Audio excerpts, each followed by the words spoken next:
can be a platform for learning.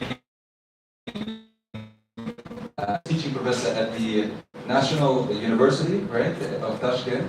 But then life kind of changed, and he decided to explore new opportunities. He left to Israel, but he was not just spending time in Israel, but he was setting ambitious goals. And finally, and I'm sure there are new goals and new bars that he has in his mind. But now he's the president of Institute of Technologies. It's a big honor and it's a big pride for us, for citizens of Uzbekistan, that we have such a great representatives of Uzbekistan in Israel. And very important news that is coinciding with this week is the Holland Institute of Technologies is opening a joint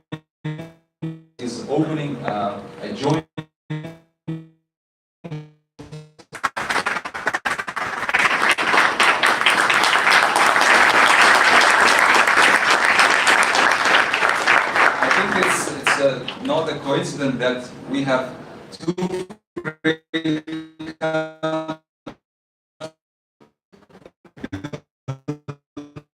so we are creating educational programs for startups. We would like to pass some small gifts to you.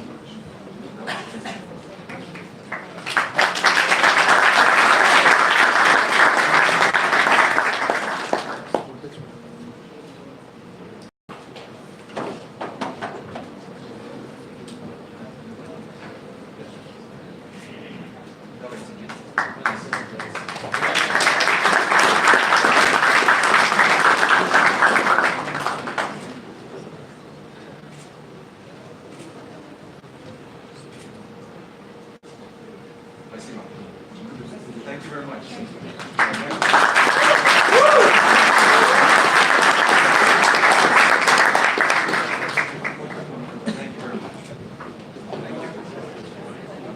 Thank you, and now we are continuing and passing the mic.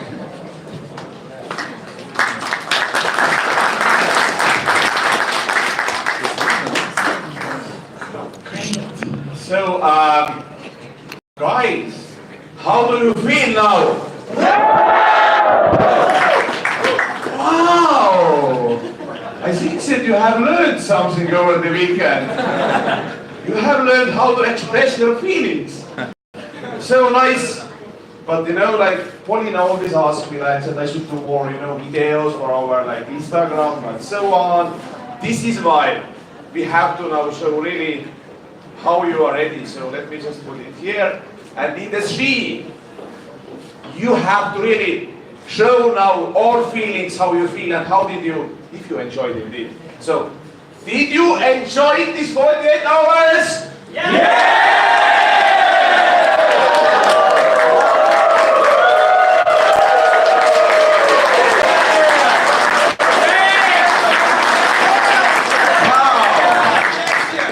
So guys, I need to tell that this has been very surprising event in good way. We came to the country, we didn't have too much expectation about what we will see here, but we have seen that there are extremely hardworking, super talented people who don't want to give up. And first, good news, we had 20 teams who will be showing the product, and all of you deserve huge respect because you didn't give up. There were so many problems, that's usual.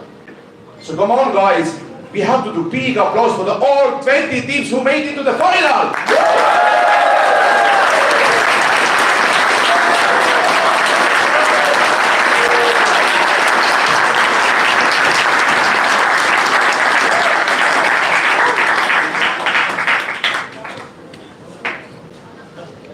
So, and once more we are happy to be here, and we are happy that we have two countries who cooperate, and that's why I would love to really thank the Estonian government, Startup Estonia, Estonian Development Corporation, who basically, and Ministry of Foreign Affairs, who really want to help you guys, who want to basically help this country, this ecosystem, and you being more successful.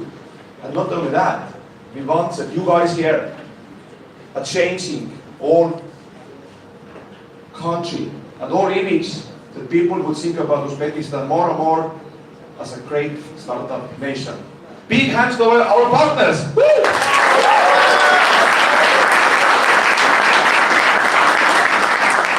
And also, one more time, like, super happy that we have so great local partners, because this has been actually, we have done this super fast. Usually, organizing this thing takes huge time. But because of our great partner from Ground Zero, things happen much faster. So big thanks to Ground Zero.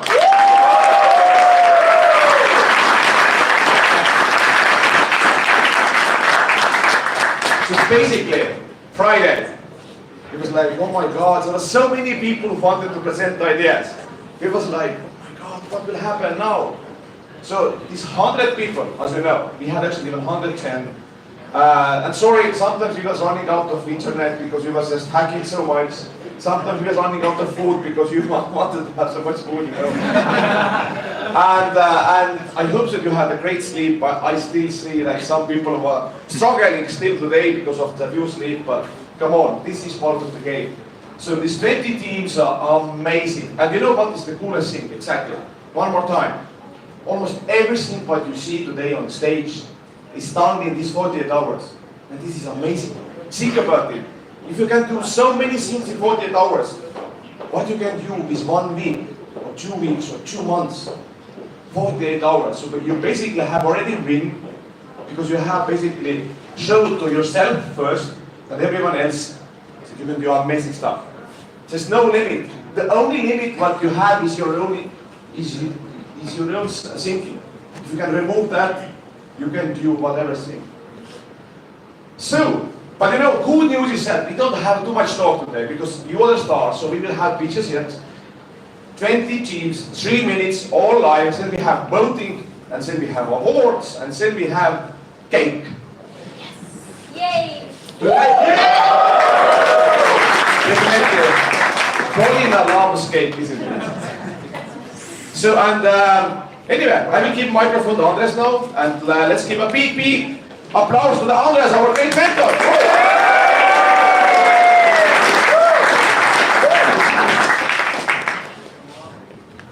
Hi guys, once again. Wait a second, I will put it down. Thank you. So, I already heard that you all have had a good time. I feel the energy here. I don't know whether it's like the energy of good or the best, but it's really great, I think. So let's go next. So first of all, before we go to the pitches, here are some official links and hashtags. Use these for sharing the love. Tell your grandparents, hey, grandma, I'm on live TV now, so we will have the YouTube channel broadcasting the live show from here, so all the teams will be here. You can finally show that if your grandma doesn't know what you're doing, like if you can't explain what you're doing behind the computer, this is the way to show it. So they usually don't know. So if you want to just take a photo of that, so probably this will be also in the Telegram channel.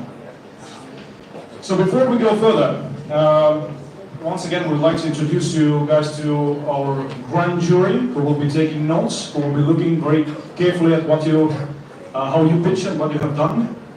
So let's start from Hikmat Abdurrahmanov, the co-founder of Humo Partners and Ground Zero.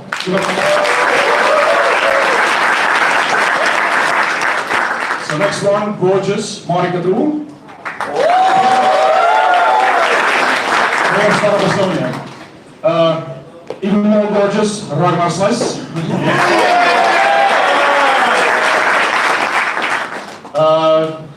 So, Aziza, I don't know, is she, will she, no?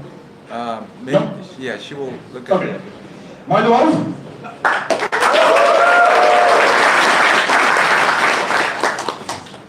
The greatest man ever, Joe.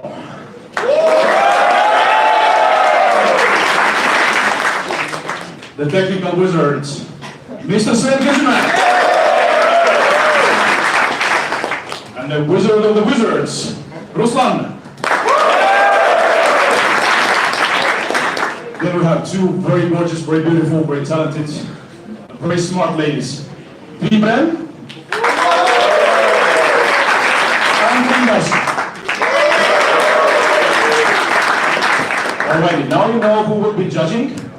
and it will be tough, obviously, because life is tough, right?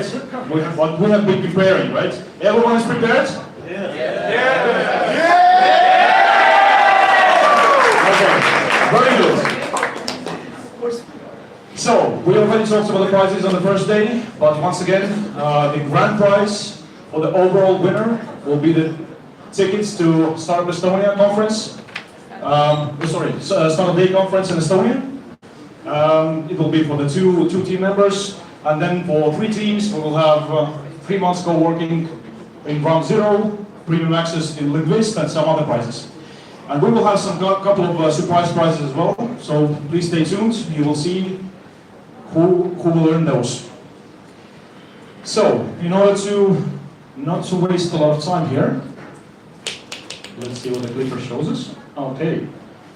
So we are very close now to really going for the show. So how we will do it?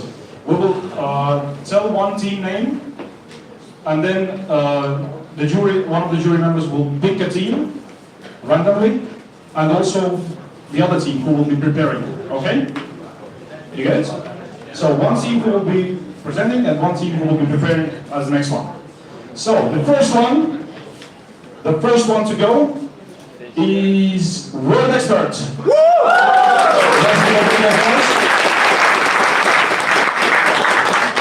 Take your time to prepare, yeah.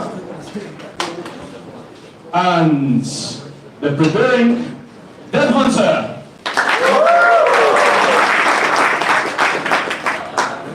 Alrighty. Where do we have the timer, guys? Timer? Yeah, I have it. Okay. Very good.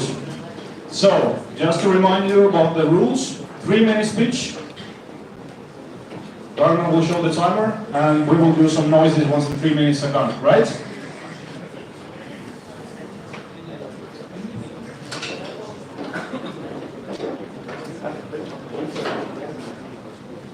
Yeah, the next team who is going to present the next, Dev Hunter, can they please come here? So you need to be prepared because we do the switching quite quickly.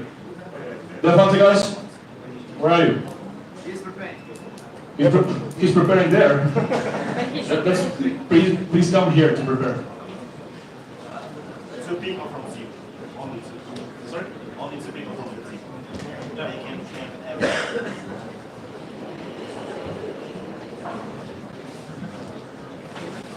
Okay? Okay, are you ready? Go. Please give a big applause.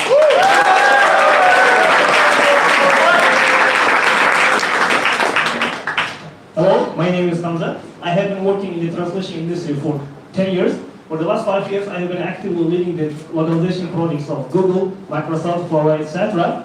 According to the Projet.com, the largest community for translators, one of the key problems in the industry is that the translators still use Excel or similar spreadsheet tools to give their glossaries. For example, I use the separate sheets for my Android, Chrome, and etc. project within my Google project. This makes adding new terms inconvenient. Searching your terms is too time consuming because in order to do that, you have to open every sheet or every file one by one. So, then I thought, what if we keep all our glossaries in one place online?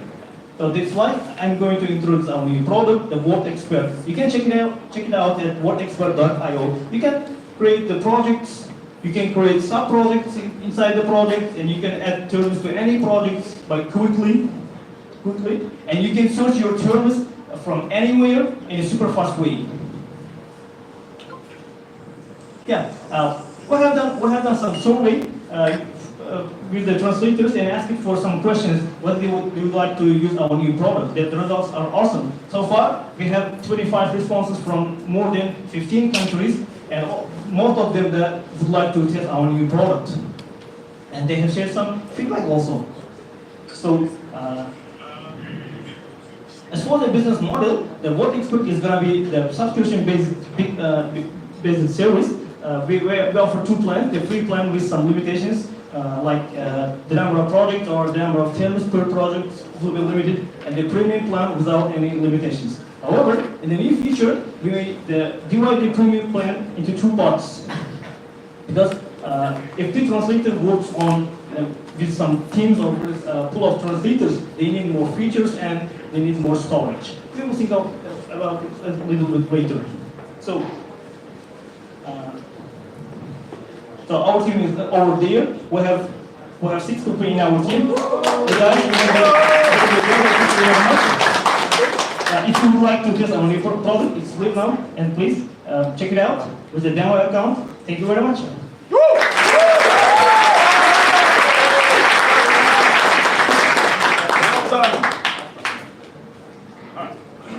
Well done. Super.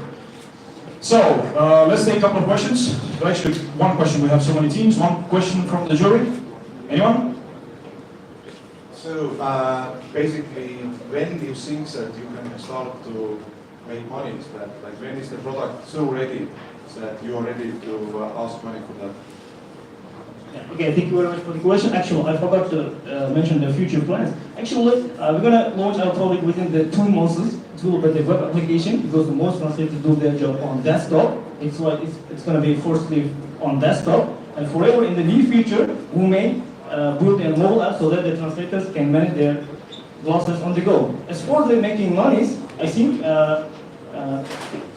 first of all, we want to get some feedback from the users, so we will open the beta access for some testers, and we will offer free plans to them. And as for getting our first money, I think it's going to be after 6 months. Okay. Good. Thank you very much. World Expert team, can you please, the whole team, can you please come up here? Shall we make a photo there on the background of this?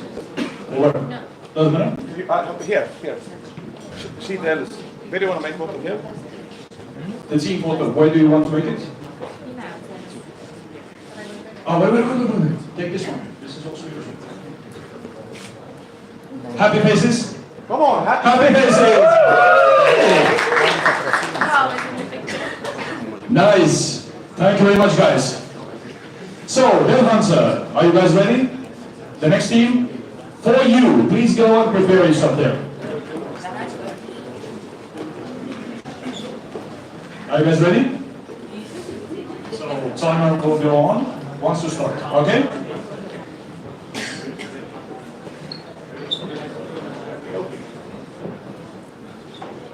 Good evening, everybody. My name is Dostan. I'm from the team Dev Hunters, and today we have prepared a web platform. But before I begin, I would like to ask you a question. Why all of you are here?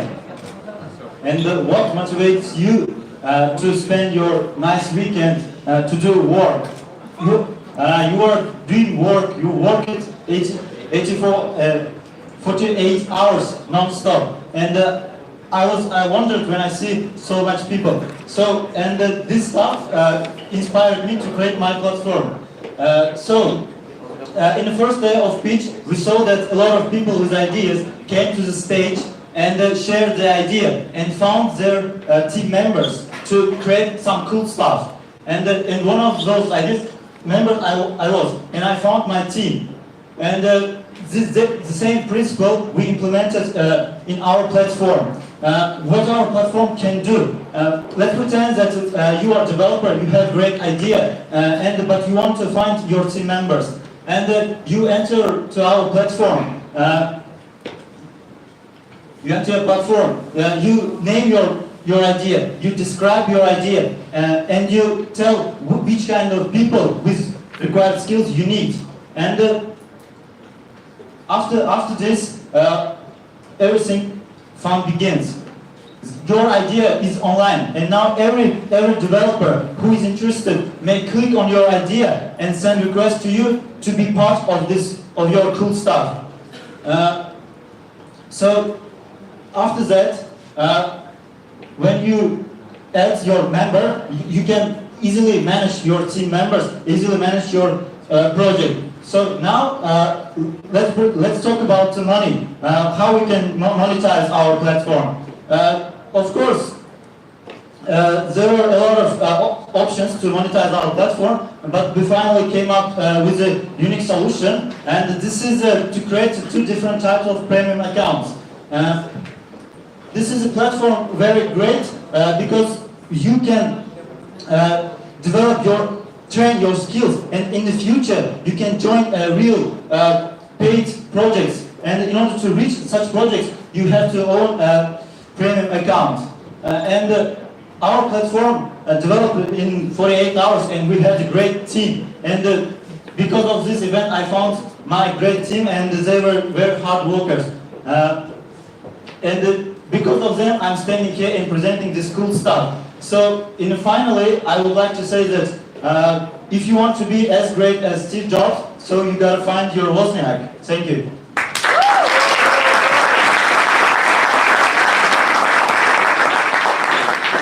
I think that was the perfect timing, 2:58. So we have still 2 seconds. Do you want to use them? Yeah? Okay. Cool. Question?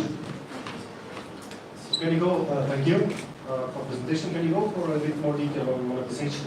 How you earn, who pays, how money is okay. So basically, we designed it first for students, for beginner developers who want to train their skills. After joining some ideas of other beginner developers, and after some time, when they train their skills, they can buy their premium account and reach real paid projects. Because if you are a real big company and you want to find developers, you post, and in order to access those projects, you have to get a premium account. So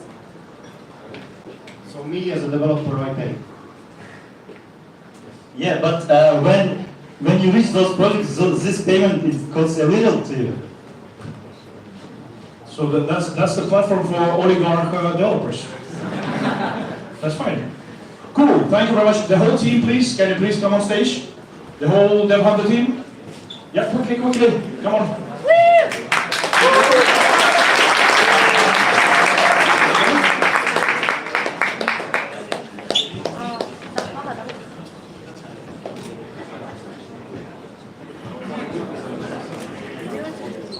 Okay, for you guys, are you ready? And the next will be Delivery UZ. Please come here and start preparing. So, for you guys, ready? Ready? Technical levels already? Okay, 3 minutes. Go.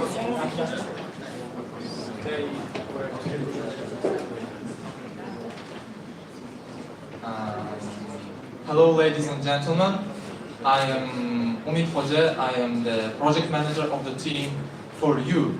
So, what we have done during 48 hours in this place, we have built the platform which connects people with the lawyers.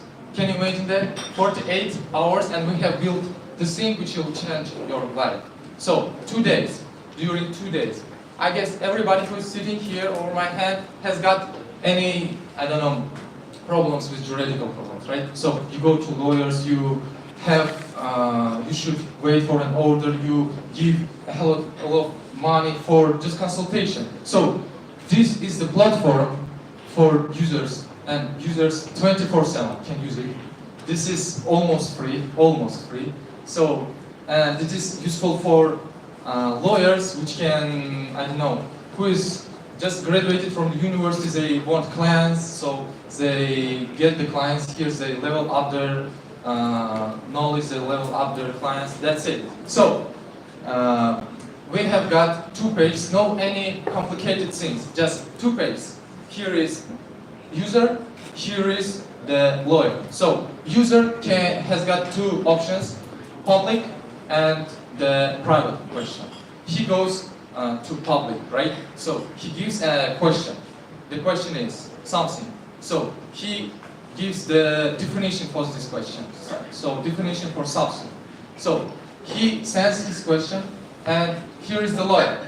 The lawyer answer for his question, and he should give the description for his answer. So we have all of this chat. So it is going to be like chat, right? Here's question, description, answer description, right? Here's gonna be the chat in homepage. So we have the chat in homepage, and after this, I have asked myself what people do when they have problems. They go to Google, right? So they go to Google. So why don't I don't have red colored hair or something like that? So they just we have searched and we have got these statistics. So the people has lots of issues with the lawyers. So they Google up them. They Google up them. They Google up them in Russia. They Google up them in Uzbekistan. So in USA, in Uzbekistan, everywhere. So after this, I don't know. So statistics, right? So after the statistics, we have got the one thing which is related to our team. So like guys, if you are, our name is for you. We are for you, and you guys are for us. Thank you very much.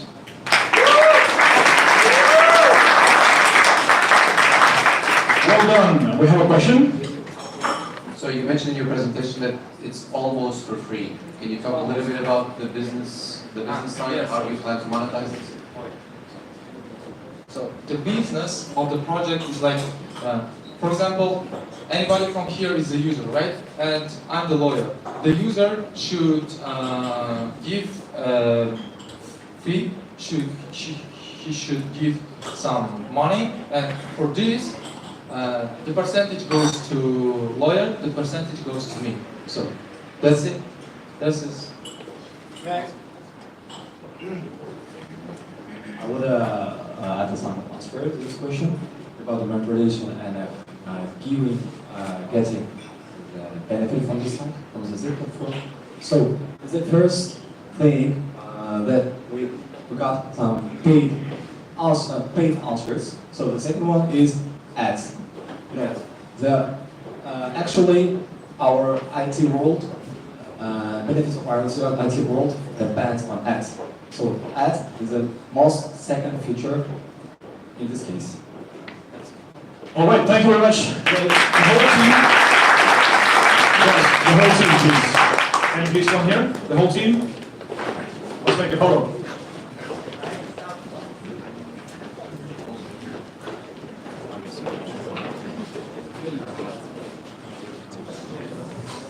Yay! Next up,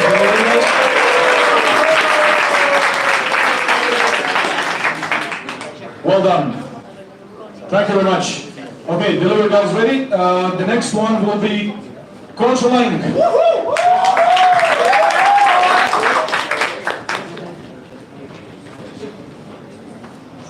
You ready?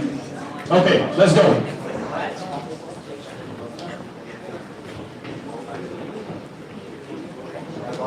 Hello guys.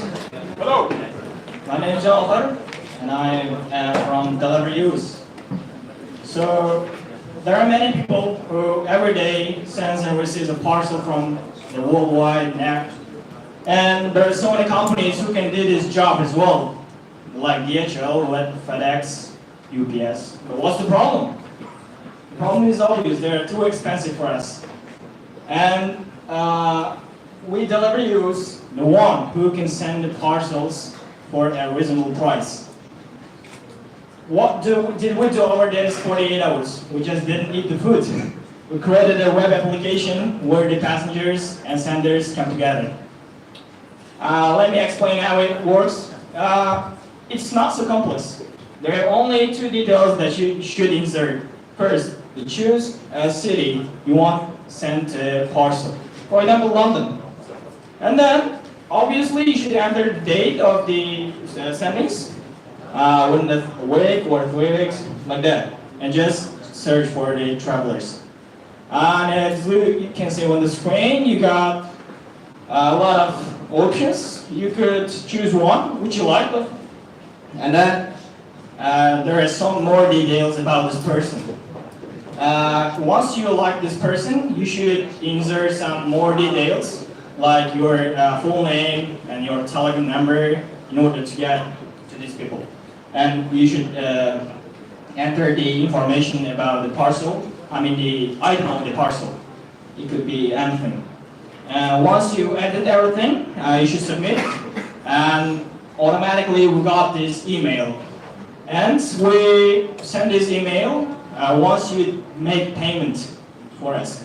And then you're gonna get the contacts and you're gonna meet with the person in the public place and you just your parcel gets traveled to everywhere. Okay, how do we monetize it? As I mentioned above, if you're a lucky person, you should make a payment to us. It depends on the type of the item and the amount of the item. The kilometers, for example, if you want to send a parcel to Moscow, New York, it varies like that.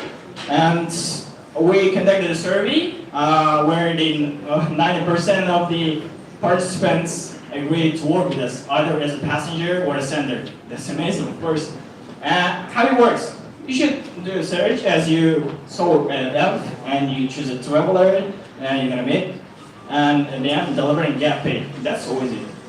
So we in teams we got 4 people, and after the hackathon, we're hoping to get help for us. Thank you. Thank you very much. Well done, well done. Questions, Julie? Yes, question from here. Hey, thanks for the presentation. For example, I want to say the slot body to Moscow next week. How much I have to pay to you? Of course, we anticipated that you would give this question, so we researched on this, and we put the $4 per kilogram. And if it exceeds, for example, in the Uzbek airports, it's allowed to take with you 25 kilograms in the economy class. If it exceeds from this, you're gonna pay extra per kilogram. So it's $4 per kilogram right now for the Moscow. Did you get the answer? $4 per kilogram. Okay. So,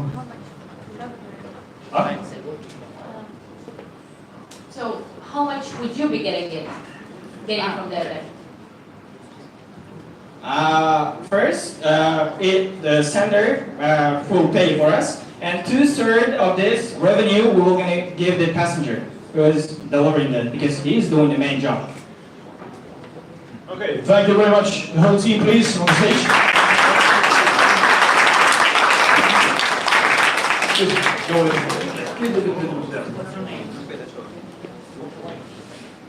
All right, who was the next one? Coach Lang. The next one, programming bot, or Sven. All right, thanks. Are you guys ready? Yeah, we're ready.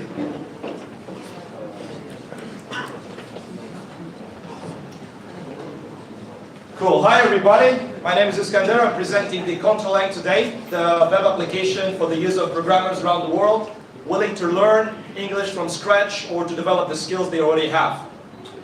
Now, in the programming world, it's so like running up the escalator which always goes down. If you want to survive, if you want to keep on developing, you gotta be on track. You gotta be working on yourself every single day. And we identified the pain that a lot of programmers have a necessity to learn English. Like all of us guys, people from Estonia, people from Uzbekistan, Tajikistan, and other countries, in the last 48 hours we realized that this hackathon is all about pitching, communication, networking, share of information, all by means of English. Some of us were feeling extremely limited in the way we can express ourselves. Now we have a painkiller, Control, the application which will allow users to use innovative approach in learning English deeply using programming logic.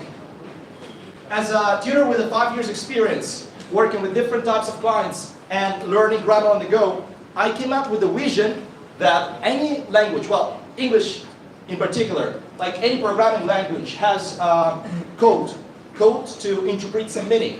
So why not to go beyond this point? Why not to say that all of the tenses, like all of the phrases, for example, the nouns, the verbs, why not to say that they are just the data types? Why not to illustrate the words in terms of variables and definitions in terms of the values. And in particular, English language, like not any other, is a strict one. It's a strict language, which means we cannot mix up the words ordered in a sentence. Otherwise, the computer will simply not understand your command, or the person will not understand what you're saying. All right? So in this application, we're using the following approach. Instead of just looking at the pile of text, you can simply look at the formula where subjects and objects represent the nouns, the verbs represent the actions, and the user can drag and drop the verbs and nouns using different difficulty levels, having a choice or having to input the data him or herself. Regarding the business model and the markets, Russia, countries of Asian region, and countries of Eastern Europe are our primary markets. We want to create a blue ocean. We want to target an exact niche of programmers themselves. Regarding our team, well, it's 6 people, a designer, project manager, front-end developer, 2 back-end developers, and a marketer. All people met here. We gathered the team in the best traditions of hackathons, developed the project in 48 hours, and made this idea come true. For our future plans, in 2 months, we are looking forward to launch this application and introduce the whole methodology, vocabulary, and grammar base. And I would say to you guys that this methodology is academically proven, and my English is based on it too. Thank you.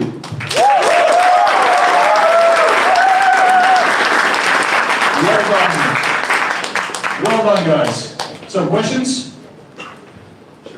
So it seems like technically it's super like well-developed product. Can you a little bit explain this technical side? Like this is really already working, or is this just some kind of like mock-up? No, that's actually working. And yeah, like what did you use for doing this? Yeah, I might have our technical specialist. Yeah, please go ahead. Sure. Yeah, this is fully working. We did the back-end side on the ASP.NET and the front-end side on the Angular SPC.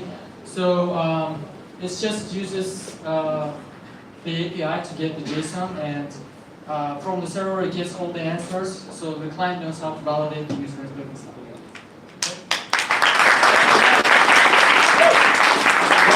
Can you come the whole team, please, here? Come on, guys. Come on.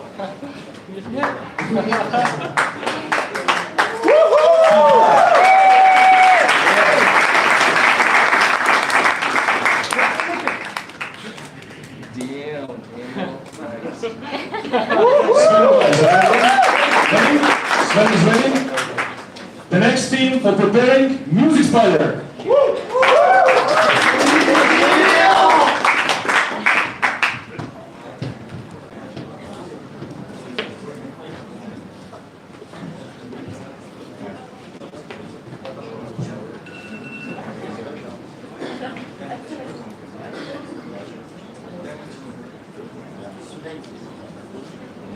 Are you ready?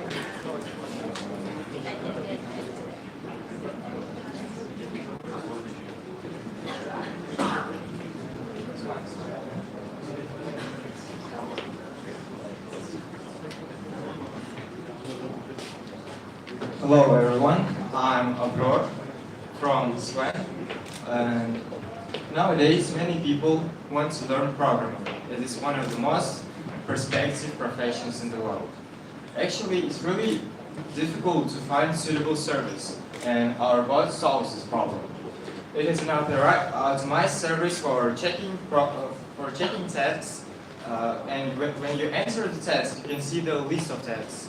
So you can either sort or search tasks by either the name, difficulty, author, and etc. When you enter the task, you can see the button Send the Solution. When you press the button, there is a variety of languages. Now we have just C++ and Python, but in the future we will enhance to other languages such as Pascal ABC and etc. Also, we have a great section. It's named Discussions. Here you can ask and answer questions. It's a little bit similar to Stack Overflow. So, also, when you give a right answer to questions, you receive a particular number of rating, which you can see in the profile. Profile can show you your statistics, your nickname, etc. Swan has a demo version where such functionality as advanced tests and task checker are eliminated, and premium version, which you should buy. We already have a audience of 1,000 people, which are our starting audience, and in the future we plan to make some kind of competitions so that people can challenge their skills. Our team consists of me, I'm a full-stack developer, our project manager, and 2 back-end developers. Thank you for your attention.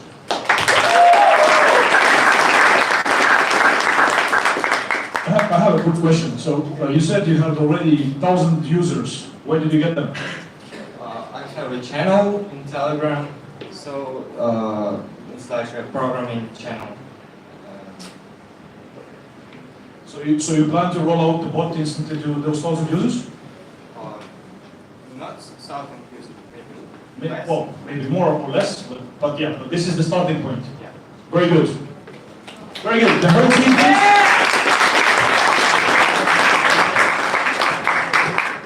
The whole team, quickly. The whole team. So, the spiders, get ready. Yay! Let's get applause. Smile, guys, smile. Emotions, you know.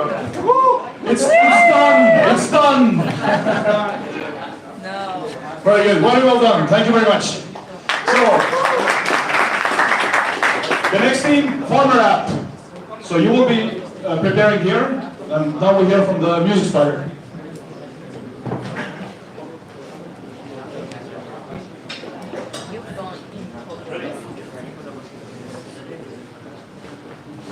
Hi, I'm Asim, and I'm from Music Sphere. For the last 48 hours, we were building something amazing. Have you ever tried to listen to a song while reading an article?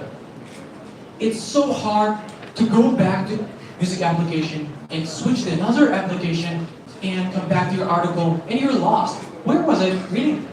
And that's kind of problem that every one of us have. That's why, with a team of 4, 1 designer, 2 developers, and 1 marketing wizard, we built an extension. Not just an extension, it's Chrome extension. It's everywhere with you, whatever site you visit, it's where. So, as you can see, it's so simple. Even a 5-year-old kid can manage it. So there's player, you can play, pause, whatever you want. But the thing is, there's search icon here. Small, middle, but it's the simplest thing we have, but most powerful thing we have. Why? Because it has 100,000 songs built into it. You can search any one of them. Go ahead. Let's ask the audience, what do you want to listen to? Queen. Okay. Can you search Queen? Okay. Wow, it found. Thanks God, because it was demo. We have built. Yeah. Wow. Yeah, you can pause because we're running time. We have all the 3 minutes. Please pause. So, how did we get those music? We don't have music site. We don't have anything. We don't have much money to host music site songs, and it's there's many laws against keeping copyrighted songs, right? So we built spiders. Spiders which go into sites and crawl all the songs we need. And that's how we get songs. You might be asking, is this free? Yes, it is. For only you guys. All of you guys. It is free. So you might be asking, come on, how are you going to make money? Did you see that once you, by the way, we crawl many sites. We crawl music sites like Top Music, we crawl sites like YouTube, we crawl Deezer, we crawl as well as SoundCloud. So how are we going to do that? Queen does have a lot of songs from YouTube, from Deezer, right? But which one we put first? The one who pays us subscription fee to put their websites there. As you can see, here's a link to that site. It's clickable, and once you click, it goes to that site, right? So to get their more users, they use us, Basic Spiders. Thank you.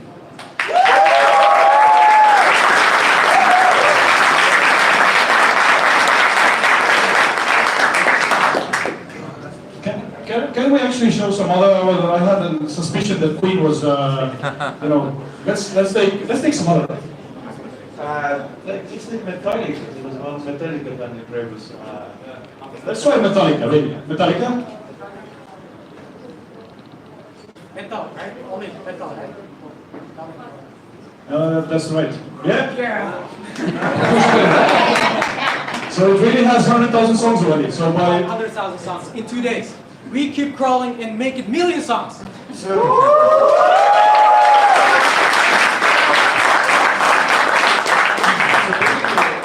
Then how you do this, how you build the database and like let's say 2 days 100,000 songs. How much you will take like for the months, how many songs you will have and how this thing is working? You know, if I tell you something, 100,000 songs is 12 megabytes. Why? Because it only stores it. Well, music name, what's the album name, what's that song source, and that's it. What's that going to be? Image URL as well. So it's like 4 fields. Every one of them has 1 kilobyte. Why 1 kilobyte? 1 kilobyte might be 1,000 characters, right? It means very less. 100,000 songs or 12 megabytes. And 1 million songs will be 120 megabytes. When will you have 100 million songs? By the end of the year. Woo! Nice. And yeah.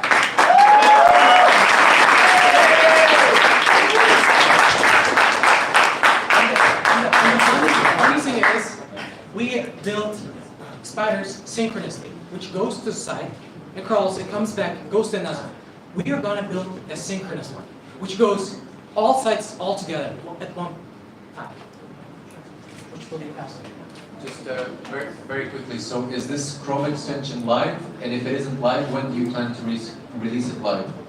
We have released it, it's under revision. Google, I'm waiting for Google's email, it's released. It will take an hour. very well done. The whole team, please, on the stage. Yes, please, quickly. Forward, guys, please prepare.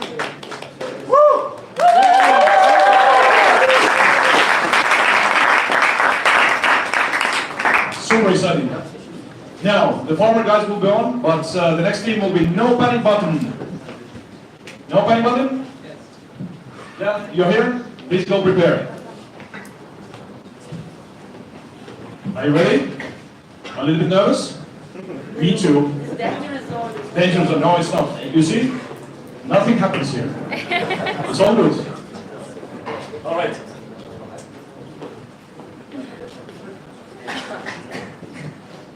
Hello everyone, my name is Risala from group of farmer.us group. So, before starting, do you know the 1 kilogram of potatoes, how much cost in a market? In a market, for example, the market, for example, 4,000 soon.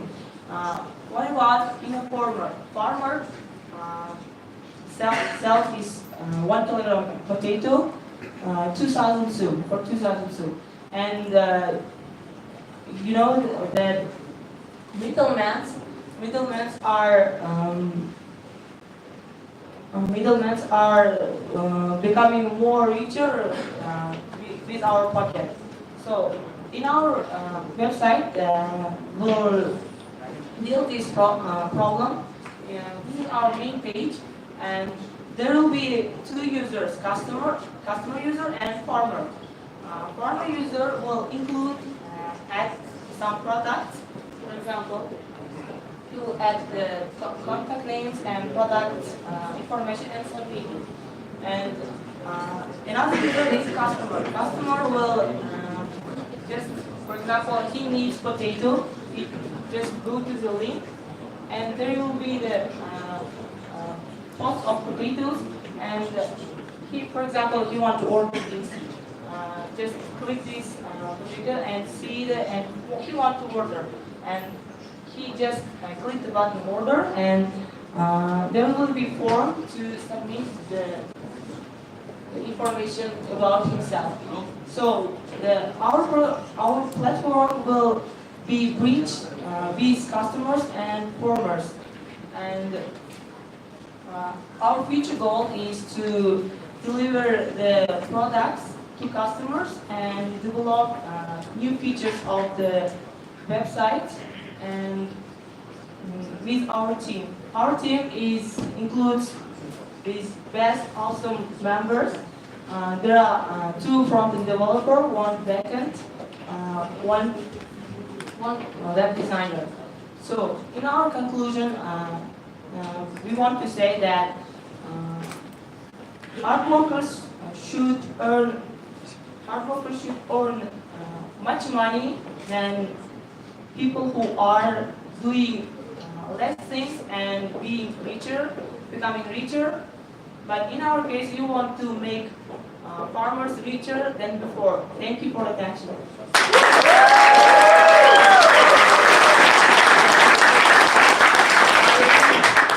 Excellent. Questions? Yes? During the hackathon, have you done any validation? Were you able to talk to any farmers or any consumers about whether this is something that they would use or they need? As I said, my neighbor is farmer, and I also talked with consumer. I said my idea, and they are really glad to see this website. They want to use this website. They will be very beneficial. Especially my neighbor said that it will be very beneficial to me, convenient, and you save my money a lot. Very good. Thank you very much. The whole team is already here. Please take this one. Forward one. So no panic button. Are you guys ready? Yes. And the next team preparing will be Shopping Mood.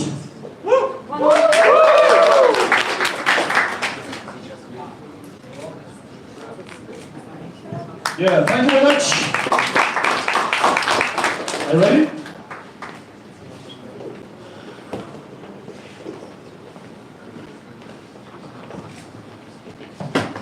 Hello, my name is Ifa.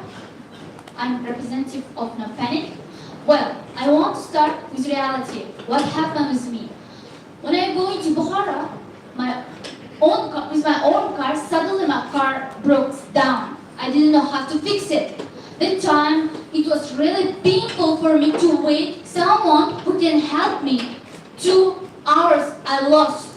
So, I'm sure this situation is happening right now with somebody else.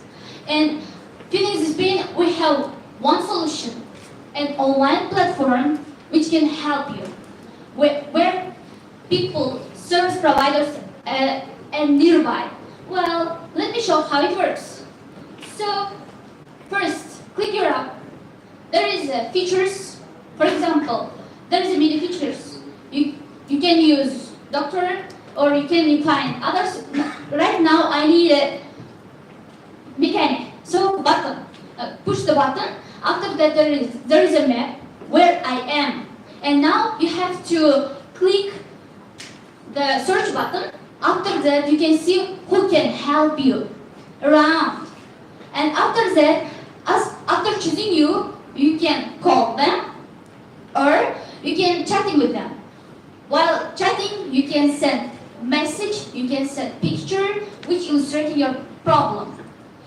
And after dealing providers, you can track how they are coming.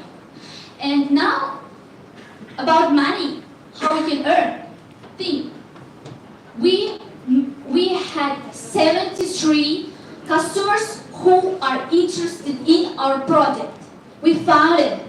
And see, we have 33 million people in our country, and bumpy roads. This is a big market. You know? And how to find? This is easy. We have 2 ways. First, monthly subscription for providers and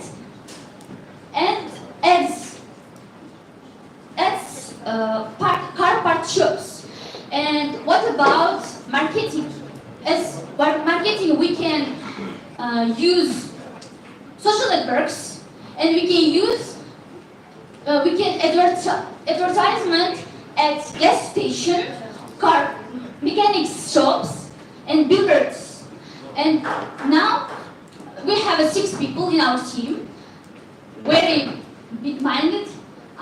Thank you for my group. And now, what about future? We have, in the future, we want to develop our project more functional, and we want to feature with online payment, and so no pain, you gain. Thank you very much.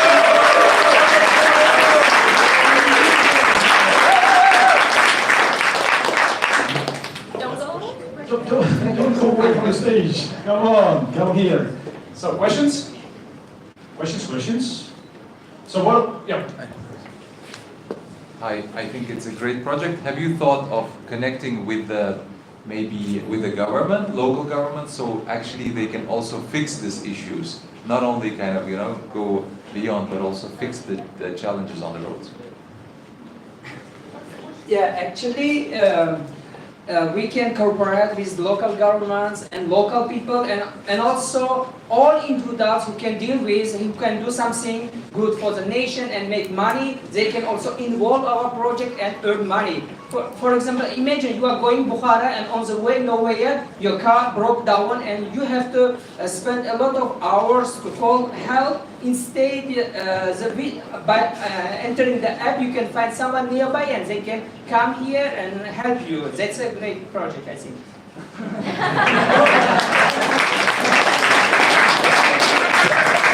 The whole team can come on stage. The whole team of the great project, please, on stage. A little bit, can you move there? A little bit?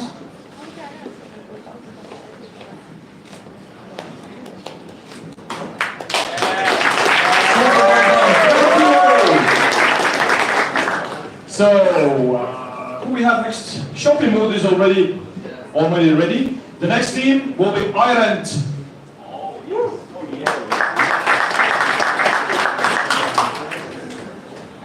Good evening, ladies and gentlemen. My name is Sardar and I'm the representative of Team Shopping Mood. Today, I have very great news for you today, guys. Let's begin. I think most of us interested in the traveling and the handmade stuff which are related to one nation. Let's say one of you guys want to buy something from Japan, let's say, but you cannot buy because the producer or the crop don't deliver to your region. And to solve this kind of problem, we came to the idea of the shopping mood. In this story, actually, 3 kind of happy heroes. One is buyer, the second one is the traveler, and the third one is me. Let's say shopping mood. I have the shopping mood, and I need to volunteer to be the traveler and the buyer. Let's say. Go ahead. This story is very frequent traveler, and I choose him as a traveler. And then again, you are the buyer, which are the appreciate art and the handmade things. And the story begins like this. The buyer asked me, let's say, I want to buy a ring from Japan, let's say. And I will show him the rings, a lot of rings.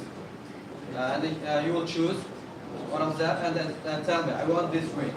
And I will send the notification to the traveler, and he review the product. If he can afford, if he can bring you Japan that ring, he click the button of okay, I agree. And after that, the process of the traditional negotiation process will be after that. And if you both sides agree, I will share the contact here. That's the story.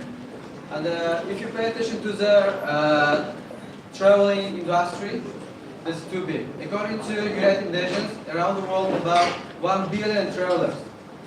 If I can encourage 20% of them to use my platform, it will be 200 million. If I take $10 from each in a year, $10, it will be $2 billion. And we hope that our platform will be a recommendation system, very good recommendation for both sides, traveler and the buyer. Let's say, for the traveler, we know the destination of the traveler. We can recommend the restaurants, hotels, entertainment things, let's say. And for the buyer, we can offer the cool stuff which are related to that region, that nation. And if you calculate $10 from each, it will be $2 billion. If one of you guys invest to this business, we can be billionaires together in the future.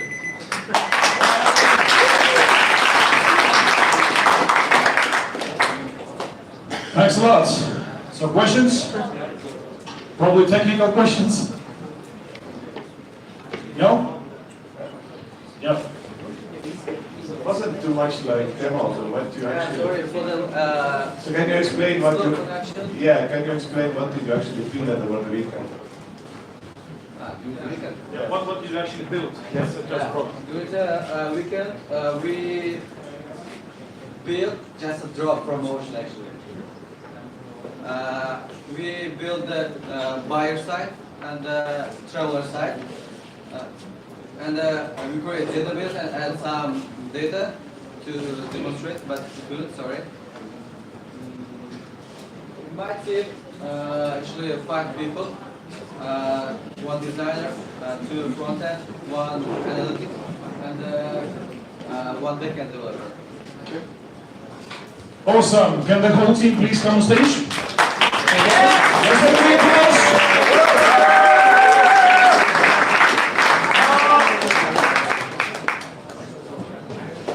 Very good.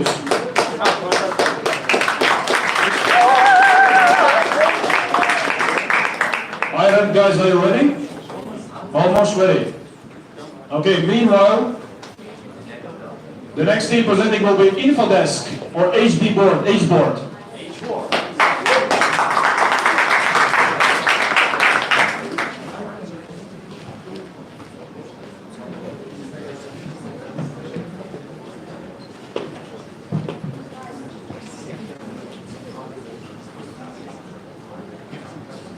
A little bit of figuring out the technical stuff. But meanwhile, do you see how much progress we have made over the weekend? Do you see the pitches? And you remember yourself on Friday?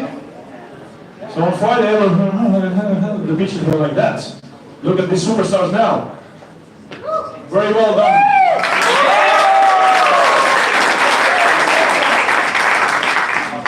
Ready?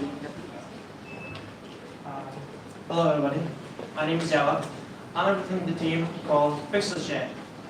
Well, PixelShare is an online platform that lets users to rent cameras and camera gears. Okay, before that I'm going to share some facts. I found out that 79% of the camera owners actually use it only 3 times a year. Maybe on occasions like weddings or special tours or maybe birthday parties. And the rest of the time, it just remains idle and not used. Well, let's say I'm going on a trip and I want to take some stunning pictures. I can use my phone definitely, but let's admit it won't be as good as, professional camera. That's where PixelShare comes in. Well, I can go onto the website, I can search any camera I want, or I can look through the categories. Maybe I need some sort of tripods, maybe lighting, so audio devices or lenses. Or I can just choose one of those displayed items. Let's say I like that one. And once I choose this one, it just immediately shows me the, contact numbers and the location of the owner. and then I call them, seal the deal. Well, how could it help? Not only allows me to have the luxury of using this kind of expensive devices, but also helps the owner himself or herself to make some extra money. And we're going to offer this to the shop owners as well. Shop owners have like maybe hundreds of cameras. They can create extra channel to boost up their market. And how are we going to monetize it? Monetizing will be done by just exposure. We just said like, I'm going to charge money and put your product here. And the finding customers will be done by simply Twitter, Instagram, or Facebook ads. Our team has 5 people, 2 back-end, 1 front, 1 marketer, 1 project manager. All of them contribute equally. Future future plans are to make this more secure environment where people don't have to feel the risk of getting their things stolen or broken. And at the end of the day, I can say that if you want to rent a camera, let us make it easy for you. Thank you.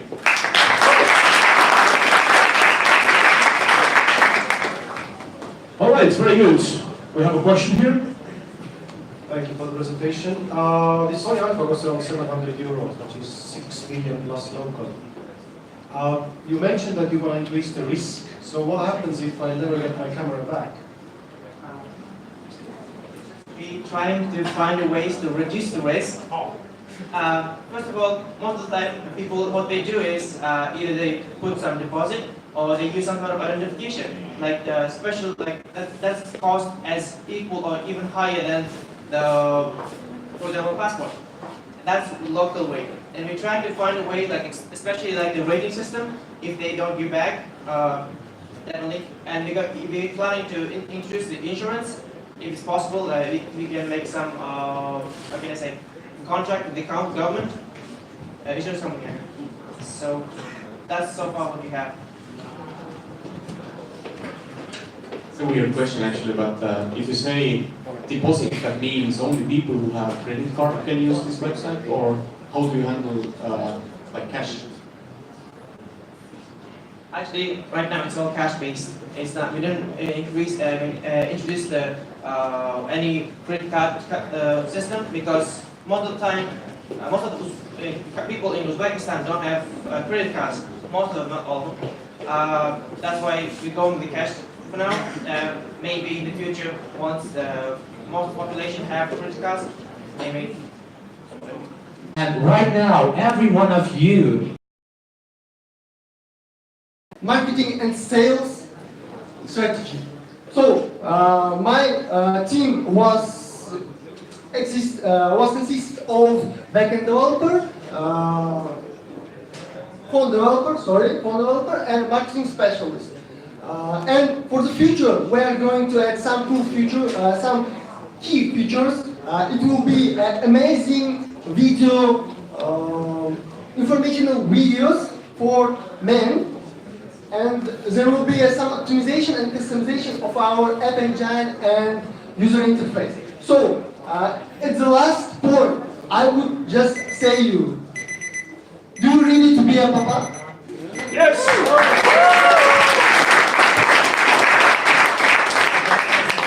All right, questions, thank you. Yeah, so my first question is, so is your app also helping to know what's the right time, to have a sex, to have a baby? This kind of calendar or this kind of functionality is not added yet, but if during the research of user behavior it will be needed, maybe. But I actually have a serious question. Before serious question. How many potential fathers or already fathers have you talked to who actually said that yes, they were in need of this kind of an app? Our marketing specialist had a small survey it's not small. It's people participants amount of 15. You know that 70% just said that the application they are going to use this application if their spouse will get pregnant. So I think we should have some more research because this target market is not covered yet. In the marketing research, we just find 2 or 3 applications, and I think that it will have some perspective. So on. All right, so let's make a big applause to the whole team. Take this closer, please. The whole team, please. Quickly. Flex is next. And after Flex, we have eFlirt.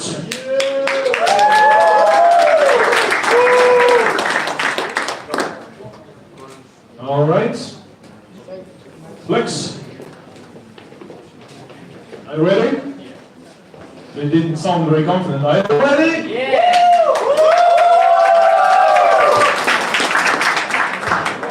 What's up, everybody? My name is Rustam. I'm here to show you what is actually the flex. So some days when I'm sitting at home and don't know what to do, I think about my dream. I want to have one place where I can find community with people like me. So I really want to connect with the community, but I can't. So I'm not alone. And to solve this problem, we built the Flex. Flex is not only the app. Flex is about community and people surrounding them. So let's take a look at that. Behind me in the screen you see the list of events which selected specifically for you, and you can select one if you're interested in. So we can see the information about members with their karma and just another information about this event. If you want to join it, you just send request to host. And if he accepts you, you will just need to go to an appointed place and have fun. Let's talk about money. So who will pay for that? We decided to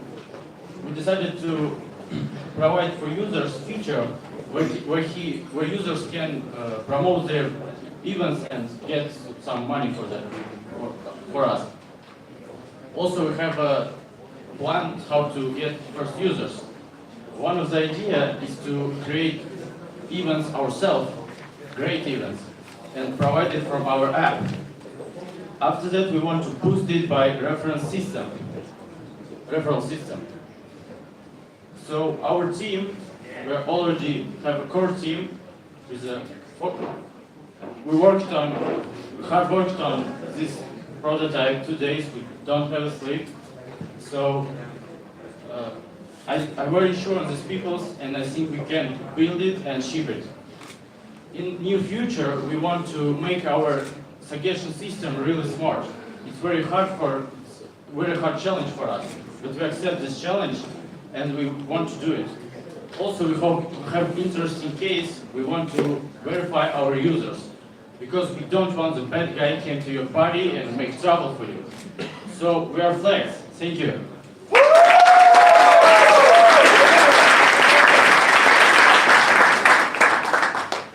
Cool. This is a really cool app. Can we list the after party of the hackathon on your app? Yes.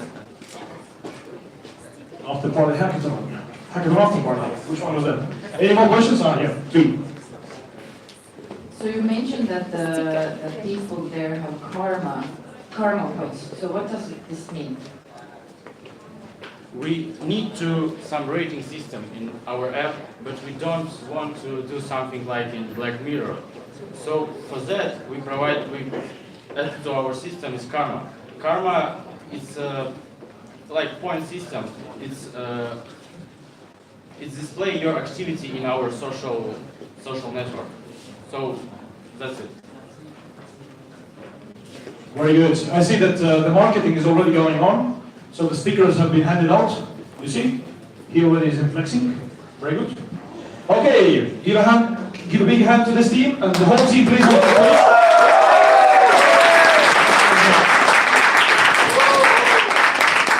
Very well done, guys. So, e-float guys need to be ready. And the next team will be face share.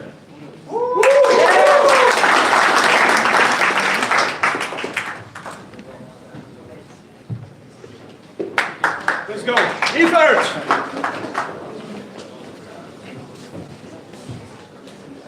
Hi everyone, we are the e-float. My name is Umejon Ibrahimov and I am the project manager. We built an app with the ultimate goal to help to get to know each other in the countries where approaching women and men can be culturally sensitive. If a man or woman walking on the street and if he finds another person as attractive, but due to cultural sensitivities, he or she may not be able to approach that person. So here our app will help to solve the case. If let's say I'm in the street, I'm in the crowded bus stop, and I see the nice girl who is attractive next to me, and again due to cultural sensitivity, I cannot just go to her and then ask her email. So what I will do, I will use the e-float. Using the e-float, I will look for her picture in my radar. If I see her picture in my radar, I will clicking that picture. I will send the notification. Over here, I will send the nice notification letter with the either accept or deny. If she accepts me, I will be able to get her email back. So getting her email. Getting her email, I will start to communicate with her eventually. To use this app, to implement this app, we use the React Native, which is cross-platform. What is the privilege of this technology is it works with the iPhone and Android phones as well. So how are we going to change this app into money? First, since our target users will be the people who is looking for the serious relationship with the young people, we will start to spread out our ad flyers in the schools, colleges, universities, stadiums, fitness clubs, bars, something like that, etc. After that, collecting after enough users, we will offer two kind of plan, which is standard plan, free, but with ads, and premium plan with the one-time premium payment app. And here's our team: Samboy, front-end developer; Inamjan, back-end developer. Thanks for them; they work really hard. And thank you for you guys for your attention.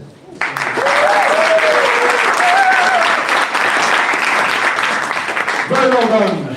Any questions from the jury? No questions? One question here. It's a pretty straightforward product and very simple. So if this gains popularity, how can you beat competition? Because I imagine you know that there might be like different providers coming to the market.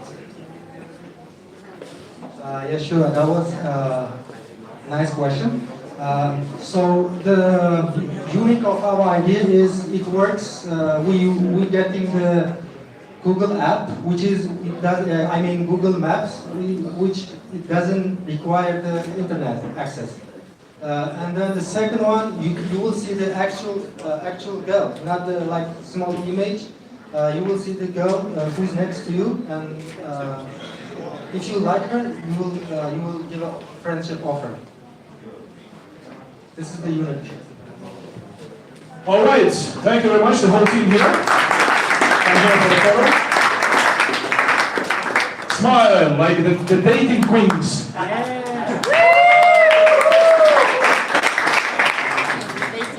Alrighty, so we have face share coming up, right? And the next team, tour to Uzbekistan. I already also don't have so much sleep here. So, ready? So, hello world. Hi, Garage48 hackathon. Welcome us. We are Face Share team, and my name is Radofat. We are here today to present a brand new, fresh look to the technology we use now. It's Face Share. So let's take a deep look to the problem we are going to solve. So what's it? It's here in hackathon. It's here in freaking good hackathon. What is the problem? I know that most of us having good, fun, enjoyable time here, and most of us have taken hundreds, maybe even up to thousands of photos so far, right? And we are here over 100 people. And how many photos it will be summed up? And how many of them belongs to me personally, where my face stands out?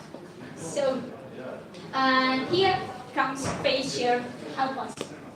FaceShare is an app, cloud-based app, where our photos will be stored, where it will change the philosophy of sharing data, sharing of photos, and the receivers, like the real authors, the real owners of the photos won't take care of their photos. So let's go to use it. Let's go use it. It has two main windows, activities, where your photos or photos you want to be displayed, and the upload part. You go to your gallery and choose one. You can discard or prove it and upload. It will upload it. It's uploaded. You can go and check. Yeah, and it's uploaded as well as on my phone.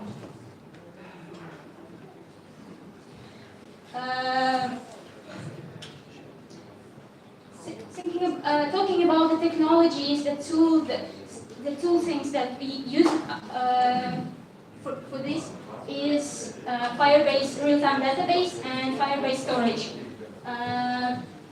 Firebase storage. You know, the idea is simple.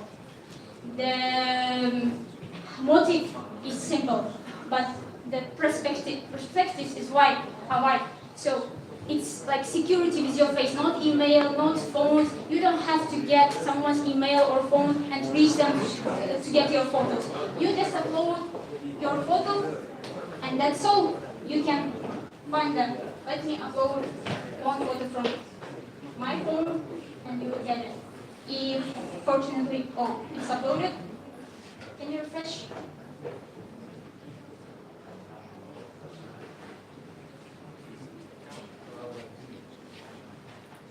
Here. Yes, we got it.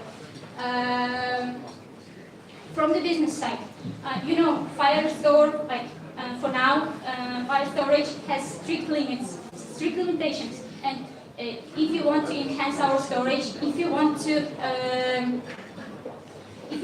enhance it,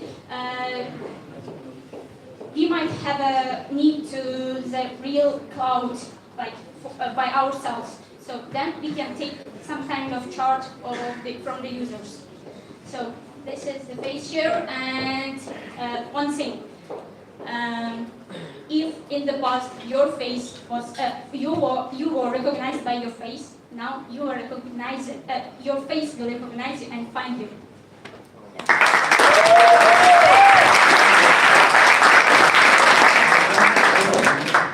Thank you. Marlon has a question. Yeah, so your original idea was that the system recognizes my face and will automatically send this to some person who cannot give an approval. Is this still the idea? Yeah, it's the real idea, and you know, we want to build a web service that will implement machine learning algorithms, and will create some specific database for specific users, and then they get from this database their photos. So in database will be stored the path to his photos. So, taking into account the grand vision of being able to get access to all the pictures with my face that were taken during this event, how far are you from getting a real product, like a real app launched on the stores? You know, as I have seen in this like 2 days, I can't imagine what we can do in the next week, because we have done so many things, and I think that it would be better and better. So when? Tell us when. I want this app. When can I download? You can do it. Yeah. Give us a promise. Maximum for the hackathon for Estonia.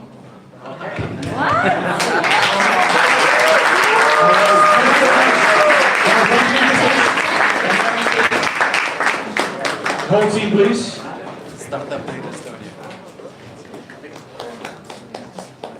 So, tour to Uzbekistan, are you guys ready?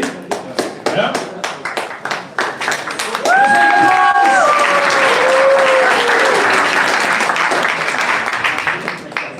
The next team will be E-Friend. No applause here? I didn't hear anything?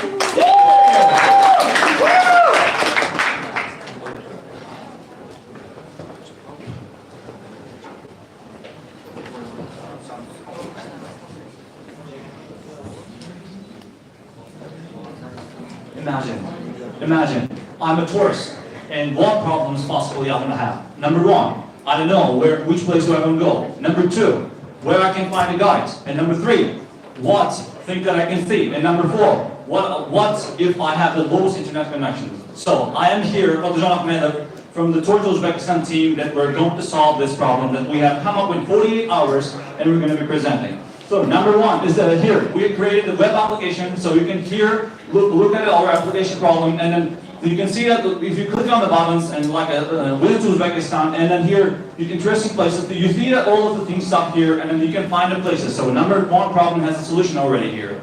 And then when you're within here, you can see all the context and information and hours, when we still leave, so everything is related here, specifically created with the location as well. And if you want something that is related to it, so you can here look at the audios or download from it, and then you can work on this. So you can have both witness with your iPads and as well as time to hear with your ears. So you will have more other things. So, and then you can have to look at the nearby places. So when you are living, don't forget to look at the nearby places, because when you come here and then you can see a lot of things at the same time, simultaneously witness a lot of things.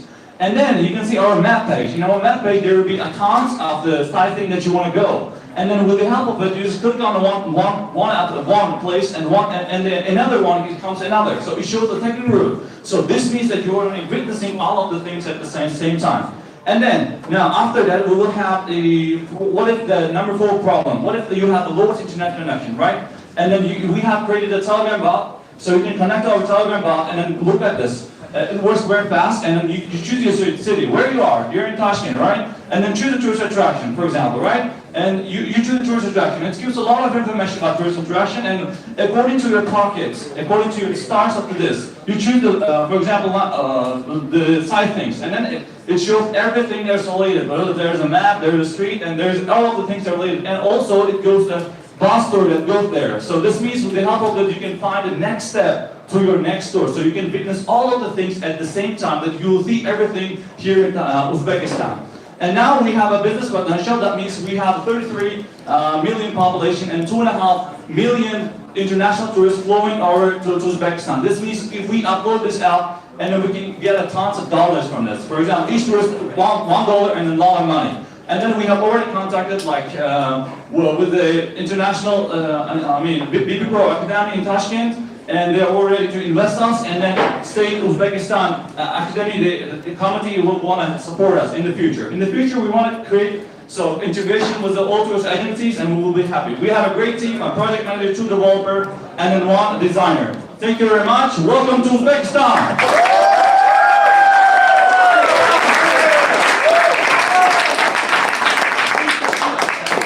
That was the fastest speech ever!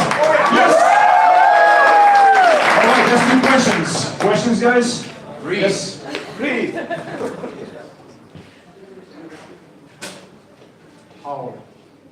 cars. Thank you for that very fast speech. How does it differ from the existing apps out there? I have a mobile phone. There's this thing that I use and I always forget the name. TripAdvisor. Yes. So how does it differ from the TripAdvisor APC?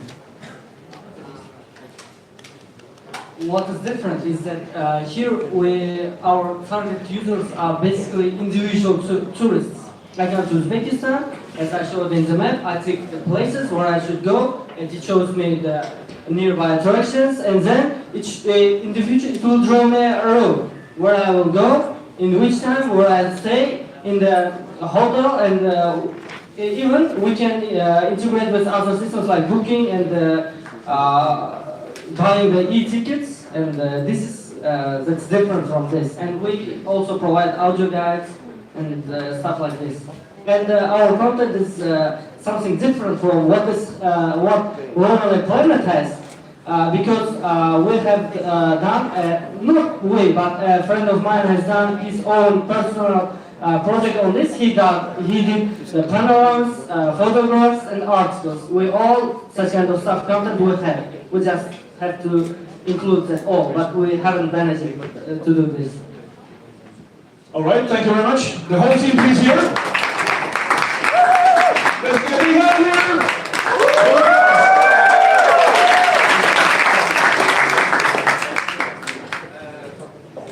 So the next team will be different, and after that, Fit CRM.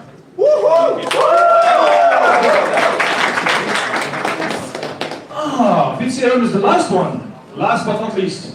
So Ifrant is ready? Very good. Let's start. Assalamu alaikum.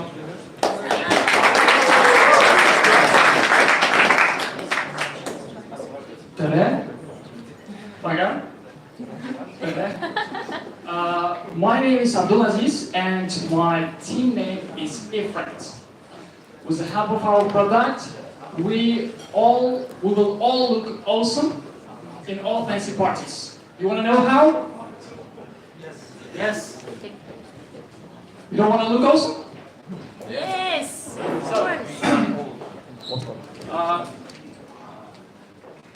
Yesterday, we studied a lot about renting industry.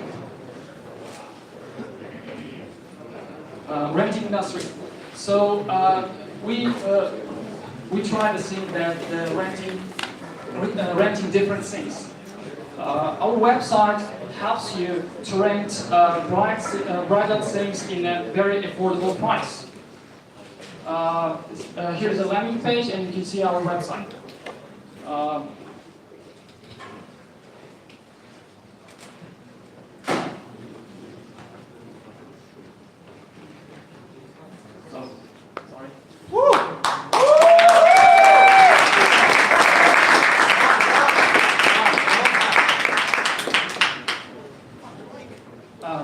So, as I said, we checked yesterday, so we went to the 5 shops, we checked the bridal thing prices that are very expensive, and we checked the shops that are operating the rental things, the prices range from 10%, between 10% and 30%. So when I introduced them my website, they definitely agreed to use this website as soon as it's launched. So we had first 5 clients yesterday.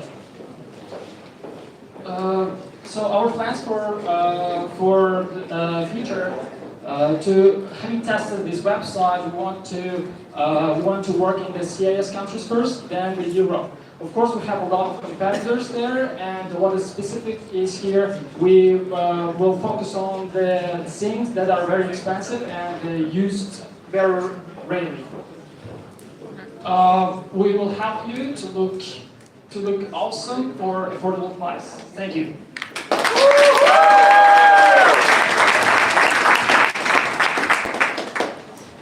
Very well done. We have a question here.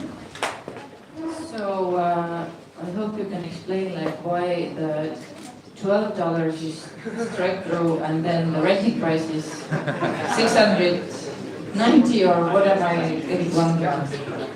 That's called reverse special offer. Only for you. Only for rich people.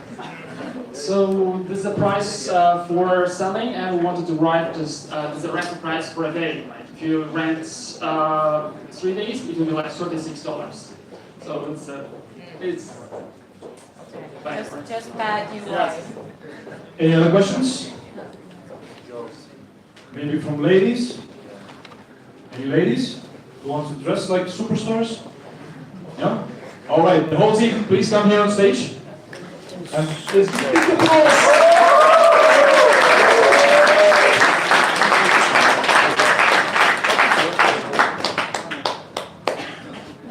And then we have Field CRM, last but not least. Are you guys ready? Very well done, thank you. All right, guys, this is now, we're heading to the end of the pitches, so this is the last one pitching. So after that, we will tell you what's going to happen next, but let's listen to the last pitch. Give energy to the last.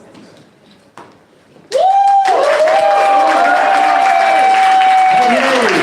How's going on, boys? My name is Yusuf. I'm from PCRM team. And then the level they said, huh? All these 20 teams. Let's applause for them. So, what are we doing? The project we're doing is management system for gyms in Tashkent, in any other city. It's for gyms, and why are we doing this? Why not to use some existing source like 1S? Basically, one of the biggest problems of existing sources, existing solutions that are in the market, that they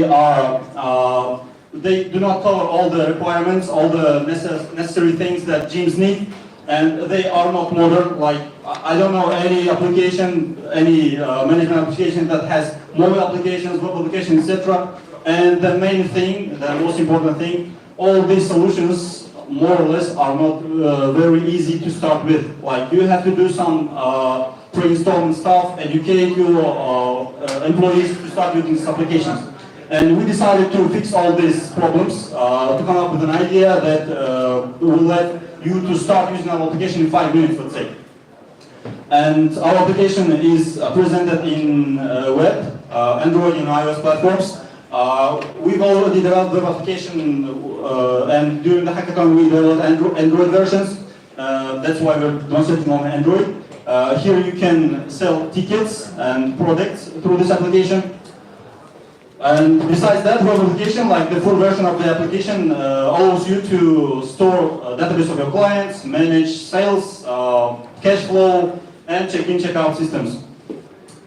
And going straight to the business model, we decided to select SAS, which stands for Service Software as Service, and introduce several tariffs so that gyms that don't need all the features that we have can select some cheaper tariff, and those who want advanced stuff will have to pay more.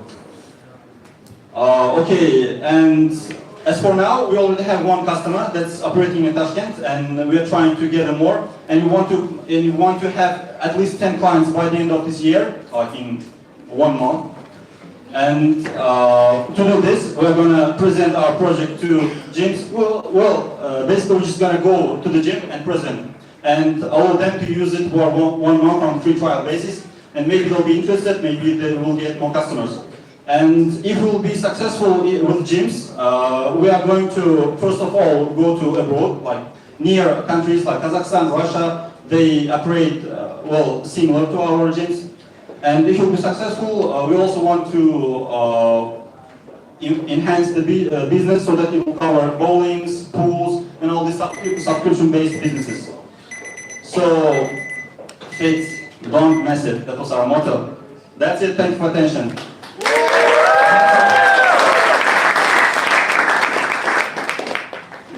Awesome. Questions? Jury? So before the hackathon, you came here, you already have the web version, the web app, and during the hackathon, you developed the Android.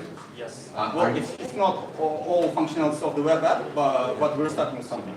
So how far are you in completing the Android app? And do you have plans to do the iOS at some point?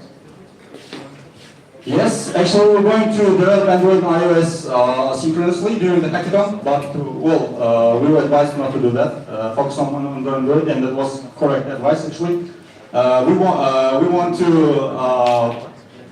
Actually, I want to thank everyone that you organized this stuff, because I started this project 1 year ago, and I didn't have motivation to make myself continue working. Like, I had a web application, but I couldn't make myself to continue developing all the components.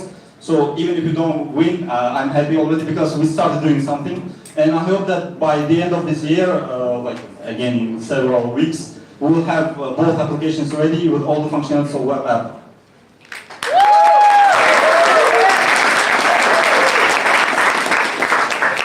That's one of the best ways how to put it, the advantage of being on a hackathon. You just kick your own ass. All right, guys, can you come up on stage, please? The whole team? The whole team, the biggest team here. Where's the other guys? Yeah, we have one backend developer, but he's unfortunately sleeping already. Backend guys, they are backing us back. All right, let's make a big applause.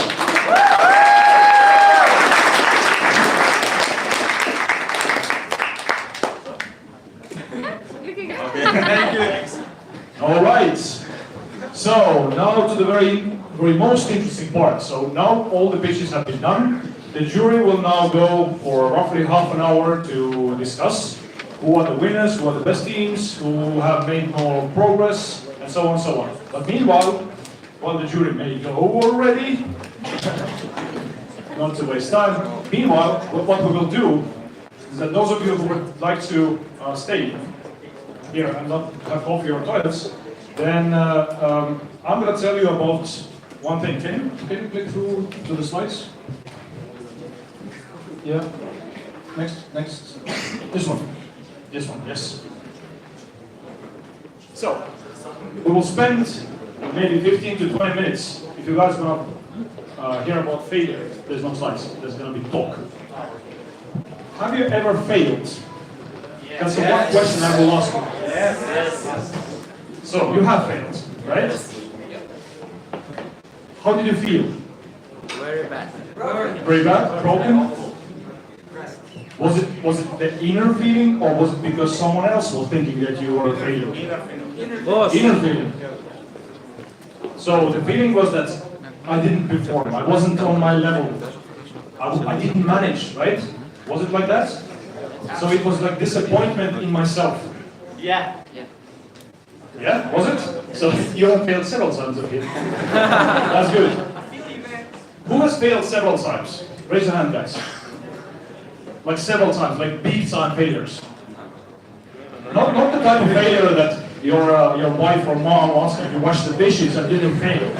Not this type of failure. So then you haven't failed, yeah? So you failed to take out the trash. So you just. When I'm talking about the failure, like for example, you didn't get into the university from the first try. It's not failure. You know, it's a failure for you for this year, right? It's time to think one more time. Yeah, absolutely. That's one of my points. Each failure is actually an opportunity to do something else, to change something, to learn from it, right? But the point is that I guarantee you, I've read a lot of books, I've read a lot of I've talked to a lot of very famous and very successful people. I can guarantee you one thing: all people have failed, and that's okay to fail. In 5 minutes, I'm going to tell you my story, and you will hear that failure has had a very big, and interesting part in my life as well. But before that, we go there. So I want to ask more questions, so we understand each other. So what do you think? What is the bigger problem?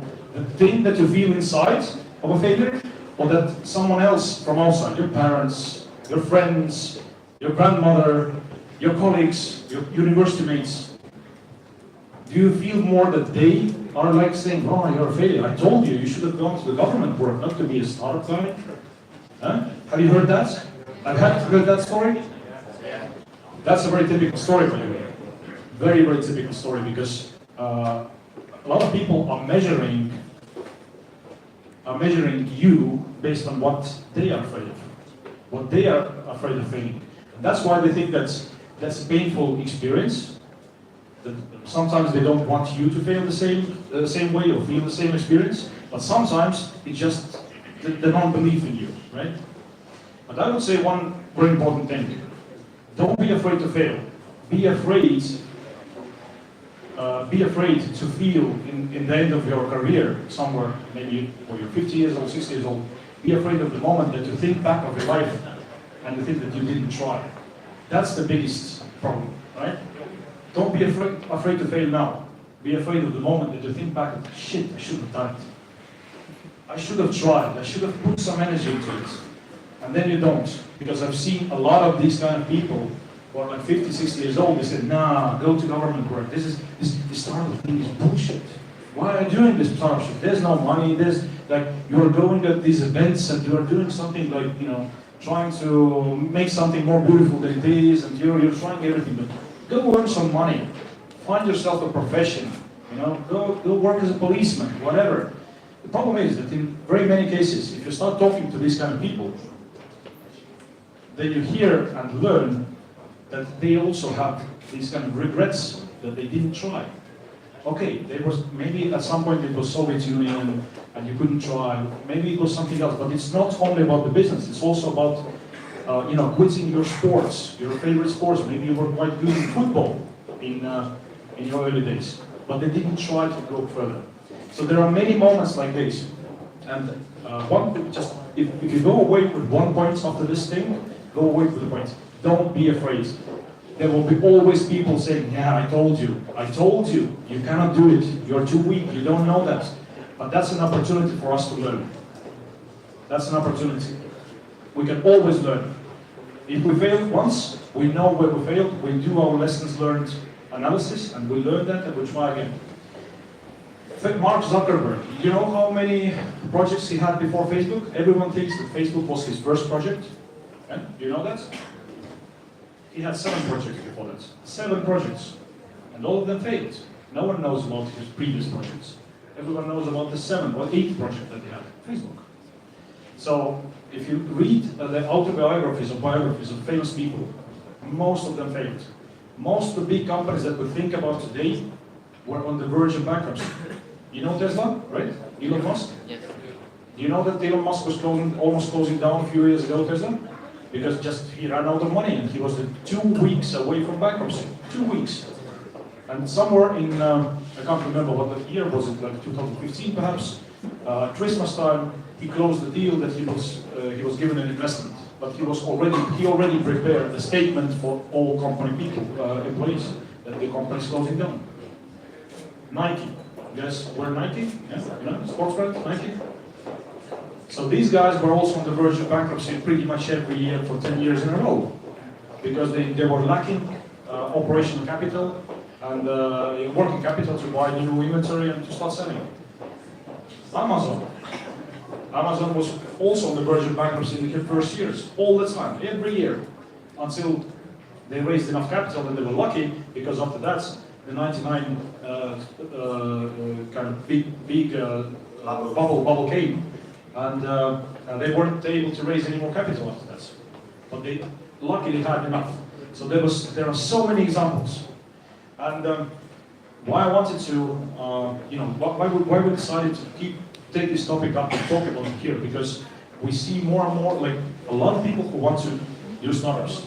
But startups is one of the most riskiest things that you can do, right? Because it's very safe to go to work. Super safe. You go to work, you go for a career, but that has some sort of limits. But if you go and choose the startup life, that's gonna be a lot of riskier. You know? And sometimes you will feel that you wanna quit. I'm a loser, I wanna quit. Your friends will tell you. Your founders, co-founders, when you start a company, they will tell you, I wanna quit. And sometimes you will stay alone. That's very hard. Emotionally, super hard. But don't be afraid to fail. Now, I'm going to tell you my story. So, now at the moment I can call myself let's say, a serial entrepreneur. I've started and invested and managed more than 10 companies, different, from IT to my first company, which was not IT. So I was 16 when I founded my first company in high school. The first company was doing one simple thing. I needed an excuse to get out of home on weekends. So my mom and dad, they didn't want me to go for different parties. Flex guys, hello, parties. So I was also willing to go to parties all the time when I'm 16. But my parents didn't really allow that, so they didn't like the idea that I all the time go to parties. So I made myself a business. I started renting out sound and lighting equipment. That was a really good excuse to get out because I was always in the parties, that was my clients, that was my business. So it was my first thing. After that, there were several more. But all of them have failed to some extent. Some of them we have exited, like sold. Some of them we closed down. But it never has struck me that I'm not an entrepreneur. Because the mindset is like that, so you keep on trying. That's the most important thing. If you have chosen the life of an entrepreneur, you might have different periods when you maybe, go occasionally do some consulting or you go work for someone, gain some more experience. But if you like this attitude, you want to be your own employer. You want to achieve something, you want to change the world. That's who you are. So don't be afraid to look in the mirror and say, I'm gonna do it, right? I'm gonna do it. No matter what. There will be difficulties, but you stand up again and you start doing it. Now, my last company, it was a time when, if you remember these kind of coupon companies, different coupon discounts, right? So the biggest company in the world was Groupon at that time. They started in 2010. And obviously, we looked at the model and said, whoa, that's a great model. Well, we should start a similar company in Estonia. So we started the company in 2010 with my co-founder. We didn't have any money. So it was literally, we had 300 euros for 2 months. We didn't have any money. So, but we still needed to pay for the design. We still needed to, and none of us is technical, so we needed to pay for coding and the software. So we need to find first employees. So how do you solve that problem? Well, we solved it like that. We found another guy who became our co-founder, programmer, full stack developer. He did pretty much everything. For the designer, we agreed on a very, very low price. So the first version was, if I look back at it, it's like it was total shit, but it was okay to start with. And all the employees, we didn't have money to pay to them. So what we did, we agreed with them that you guys join us, and if the business will run in 2 months, maybe we'll pay you something. And they just believed us because we were looking in their eyes with the, shining eyes and saying, we believe that this is going to work because Groupon works. In Russia, you have sites. Elsewhere you have sites, it will work. So come and join us. So we had like 3 employees like that. And where did we spend this 300 euros that we had? So first thing was that opening the company, obviously that cost something. The rest went to pizzas and beers. Because we needed to code pretty much the whole night. So within 2 months we launched the company. And it was really a kind of emotional roller coaster, a lot of work done. But to cut the long story short, from the launch moment, within 2 years, the company grew from 0 people to 200 employees and to 30 million revenues within 2 years. That was a hell of a ride because it wasn't like going from, it wasn't all organic. We did also M&A deals. We bought a couple of competitors and we built and we got some investments and it was like growing like hell. And then at some points, the whole kind of Groupon model, and by the way, we also had an agreement with Groupon that they wanted to buy us for $10 million. So it was like the best story ever. Now, it was 2012, 2013, then all of a sudden we discovered, we saw that the business model is not growing anymore. The interest of the users went down. We heard already that from other markets also the interest went down. And we started seeing this kind of downward trend also in our case. So we changed the management a little bit, we improved the business model, we tried this and that and that. And imagine, that was a company which had around 1 million visitors a month, on our websites in 3 countries. We had over 200 employees, 30 million revenue. And somewhere in 2015, we felt that the company was running out of money, investors were not giving any more investments because the business model wasn't working anymore. So we managed just to sell our Lithuanian part, and the Estonian and Latvian part we were forced to close down. And it closed down with the bankruptcy, so there were a lot of people who were not happy about that, so we got a lot of bad press in media because of this. And some of the people even decided that they want to kind of sue us because we clearly were hiding, or I don't know what we're doing with the money, so they didn't understand the concept of bankruptcy, even though we were quite open about it and went to publicly telling that, okay, this is what happened and so on. There will always be people who are not happy about your decisions. So now, imagine a case. So once in Estonian media or Latvian and Lithuanian media, we are superheroes. Right? We go from 0 to 30 million revenues, the biggest, the fastest growing internet company in Baltic history. And we actually, with our turnovers, we were top 3 e-commerce project in Baltics within 2 years. Young guys, 30 something, right? One co-founded 25, me around 28 at that time. So clearly the superstars. Groupon wants to buy us, all the media is writing about us. We are presented everywhere in the startup lists of the best and the most successful Estonian startups. Yeah. Were you competing with Coupon? Yes. Yeah. This way. In Baltics, their brand was called Zizu, not Coupon they had in Russia. Yeah. Anyway, so this is what's happening, right? Superstars. And now, 4 years after that, total losers. You know, you get the same thing, the same journalists that were writing about you as a superstar are now writing that, okay, these guys are total losers, they totally lost, they didn't know how to manage the business, then then they start finding some other excuses to write shit about us and so on and so on. So imagine the emotional feeling that you have from superstar to zero, not vice versa. So you go from superstar to zero. And then imagine what your surrounding starts to think about you when reading and hearing from newspapers and seeing from TV. Not maybe the closest relatives, but a little bit, far away. Some friends that you don't see for a long time, and so then you casually meet them on the street and they say, well, how's it going? You went bankrupt? What? Huh? What's going on? Right? So the emotion at that moment is really harsh. I can tell you for sure. This kind of failure, when you go not only like inside of you as a failure, but you go in the eyes of everyone else as a failure, it just multiplies the emotion. Super hard. But in these moments, the only thing that you can actually do is just sit down, relax, digest it a little bit, and try to figure out the way how you stand up again. Because emotionally, you will be bashed for a long time, for half a year. Some people will say that don't want to work with you because they say, "No, you're a failure." Some people, vice versa, will support you.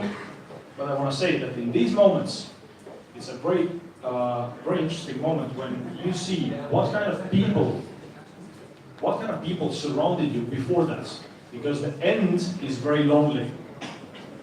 Before that, there was a lot of employees who were saying that super loyal, super you guys are great, doing great, and then on. And then if you release the news that now things are over and the company is closing down, all of a sudden there's you and your co-founder. That's it. No one else around. So all these people who were like saying good, nice things and coming for the salary every month, they are not around anymore, and they never will be.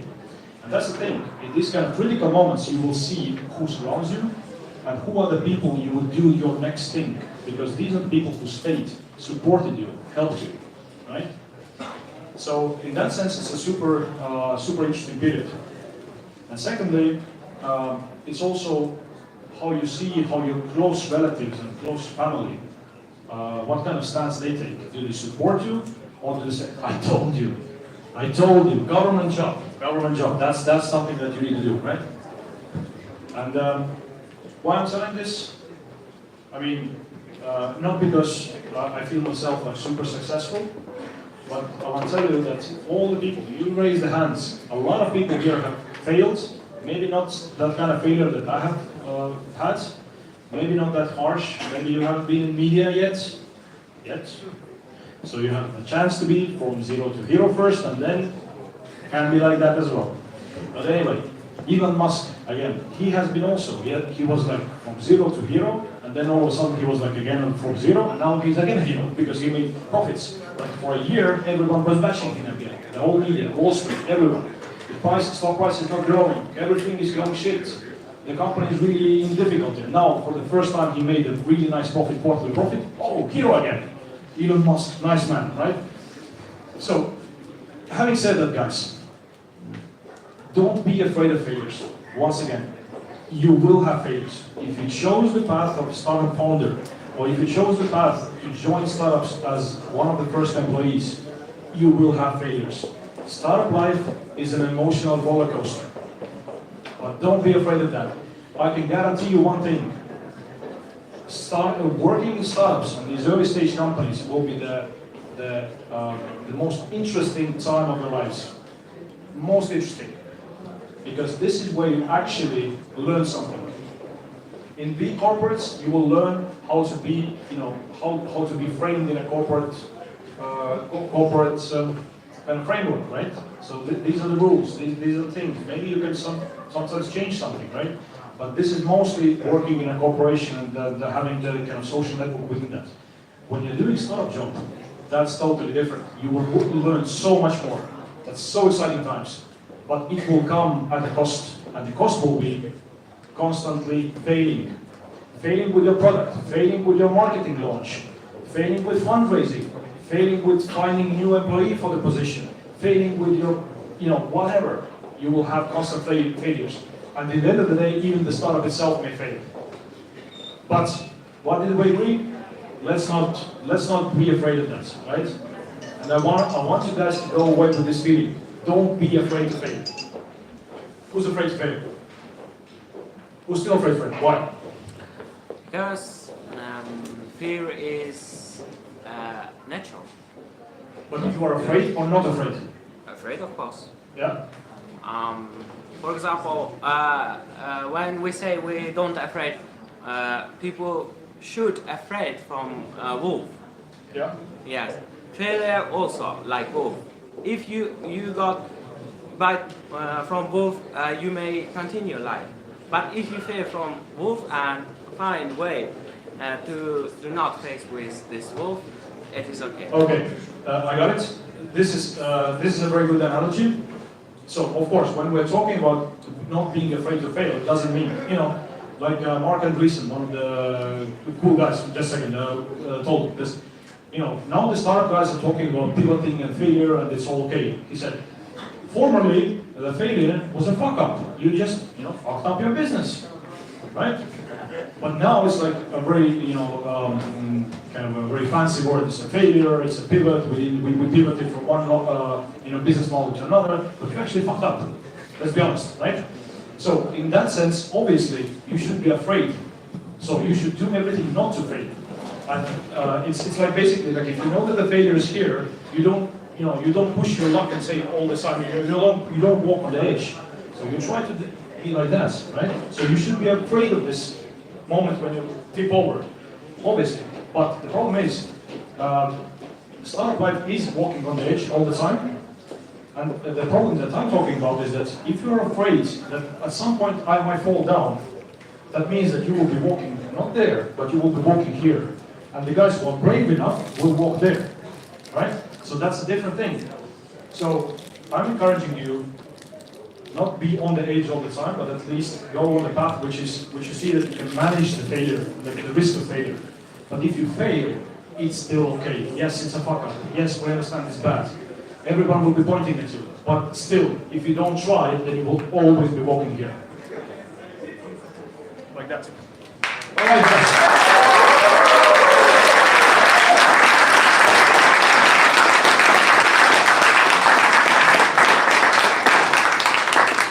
So we still have now maybe 5-10 minutes, so take a beer break, maybe coffee, I don't know. Great speech. Thank you. Thank you very much. Thank you.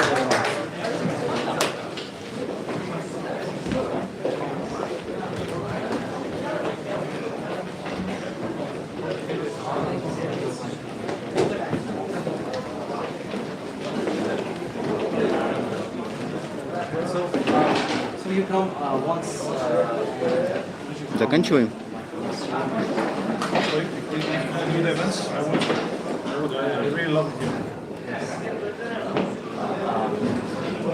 These days, these 48 hours, they make me feel elated and think otherwise. Yes, that's actually happened. That's what I'm talking about. Super good. I didn't thought about that. I have such experience. And now I'm having a scheme, a plan. What I do.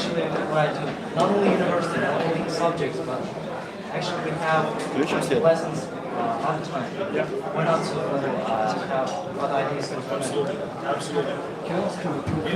Just a second. You know what? Jack Ma, the founder of Alibaba, he once said that what happens after hours determines who you will become. So it means that you can learn your university studies, but actually what happens after your university studies, this is where you determine who you want to be once you want to be. So that's exactly the thing. So we all have pretty much 8 hours in a day, and roughly the active hours, right? And there's a very interesting concept about 10,000 hours of experience. If you ever heard Malcolm Gladwell wrote a book about that, Outliers. And he has a concept that in order to succeed in something, in order to become expert level in something, you need to invest around 10,000 hours of work in this specific field, right? And it has been proven with many cases, like violinists, programmers. So if you want to be good, spend 10,000 hours. Now, what's the interesting part is that obviously while learning, you're also spending some time on the topic, and you're investing time in being good in something. Just imagine, like 5 years, 8 hours a day roughly, is, in order to get 10,000 hours, that's 5 years. That's roughly 5 years. So you need to spend 5 years of your time learning and studying and working on something in order to become good. Now, what do you think, how much if you do not 8 hours a day, but 10 hours a day? Just add 2 hours extra work or extra study or extra reading or something like that. How much do you reduce the time? 4 years. It's 4 years. So look at yourself, left, right? So you are all competing actually, right? You're all competing. You want to launch some products, he wants to launch some products. You're competing for customers, for investors, for employees.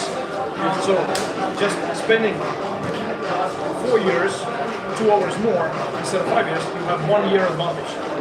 1 year earlier, you will start seeing certain things. In our quickly changing life, that's a lot. Yeah.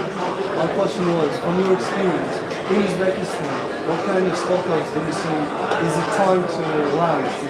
Do you know the startup? To be honest, with these 5 days that I've been here, I've seen that you can take anything that was working, for example, in Russia and Baltics and the US 5 years ago, bring it here, it will work.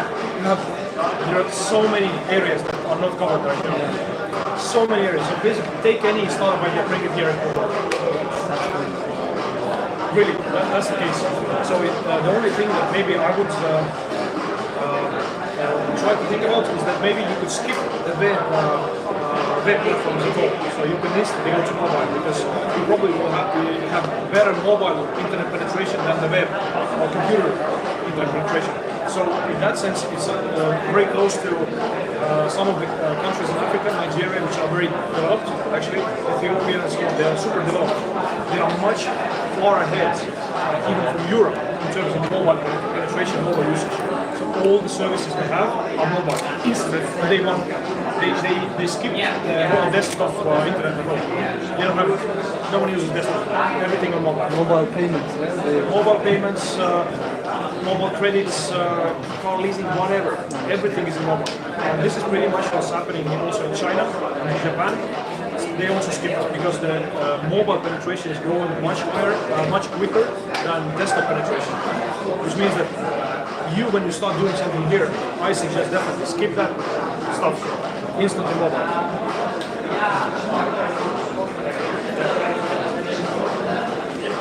So, guys, I really hope that you've gained a lot from this weekend. Has it been good? Yes. Everyone is like a little bit tired, the energy is down, but trust me, it's a good experience. Good experience. Working only with 1 hour of sleep today is super experience. I think I will never taste it, but that because it's too hard. Yeah, no, and managing also fun. But you know, I have done it in several of my companies, and sometimes if you need a really quick push of something, so we have had similar experiences. Like this one guy was telling that, we Fitzgerald guys. He told that we have been working on the thing for 1 year, and we didn't do anything. Then within 1 weekend they got it up and running, right? So we have had very similar stuff in our case. So we gathered together, we think that we should do it with some friends, and then we said, no one finds time because we have families, we have that, we have training, we have sports, we have that. No one has time to do anything. And then we said, fuck it, we will go to some hackathon and we will do it. And that's the case. Within 48 hours, out from family, you actually start building, focusing only on this one thing. And within 48 hours, you usually get done more than half a year if you just randomly get together on a weekend or so you get much more done. And then we do also in companies, like if we have a very kind of serious challenge that no one has time to develop during the day because they have more support work or something like that, and some new feature, some strategic stuff. We also take the whole team, just put it, for example, outside somewhere in woods with no internet connection or something, outside from the families, and then just 48 hours of hacking, and we get it done. So that's actually a very good method to get something done very quick.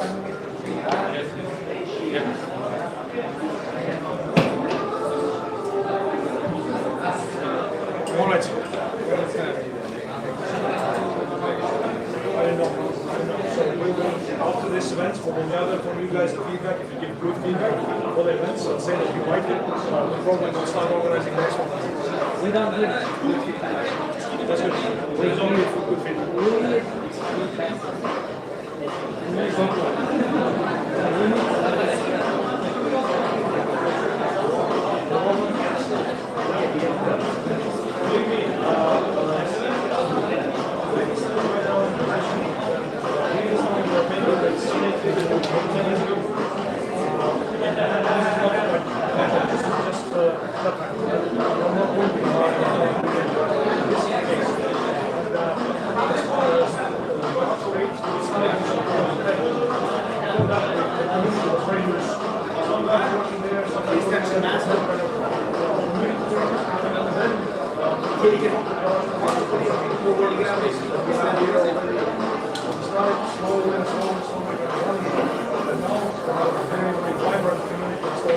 Everyone knows everyone.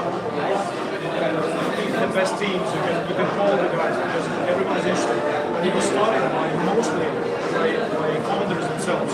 So just like in Quad, for example, we also found different companies, right? My taxi guys take some other guys, so they need to put the effort in because these are guys who have done a little bit more. So the other guys want to be also like that. So it starts growing the whole community and the whole level of it. So this is exactly what happened with us.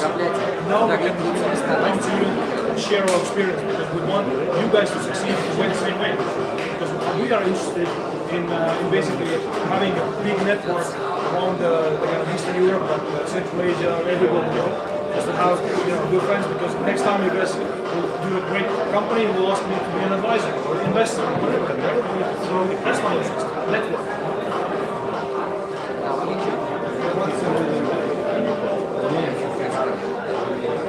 Because it comes from the garage. Like, best companies in Silicon Valley are founded in garage.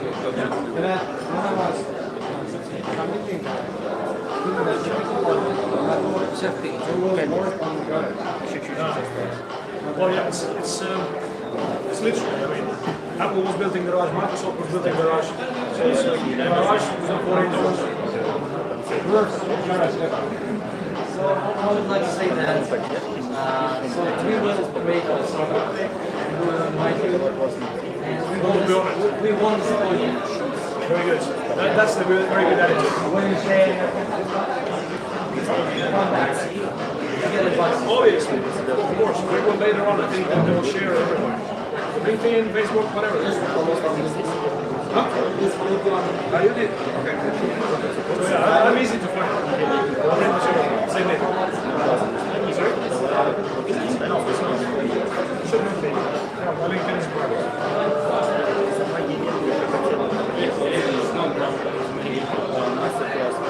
All of these details, I don't think my LinkedIn is private. Did you find the same guy? This one?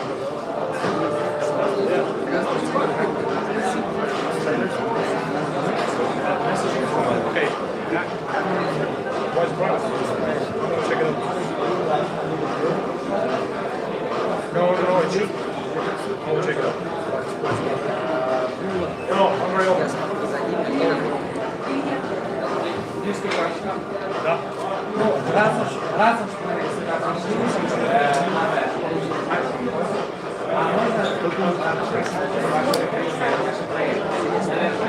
Не могу до конца объяснять вам.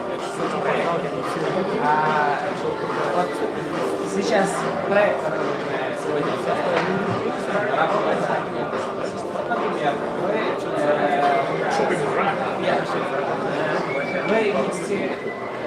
вы видите через допустим, почту. А почте есть люди, которые хотят какой-то местными они могут воспользоваться нашим сайтом. Вы можете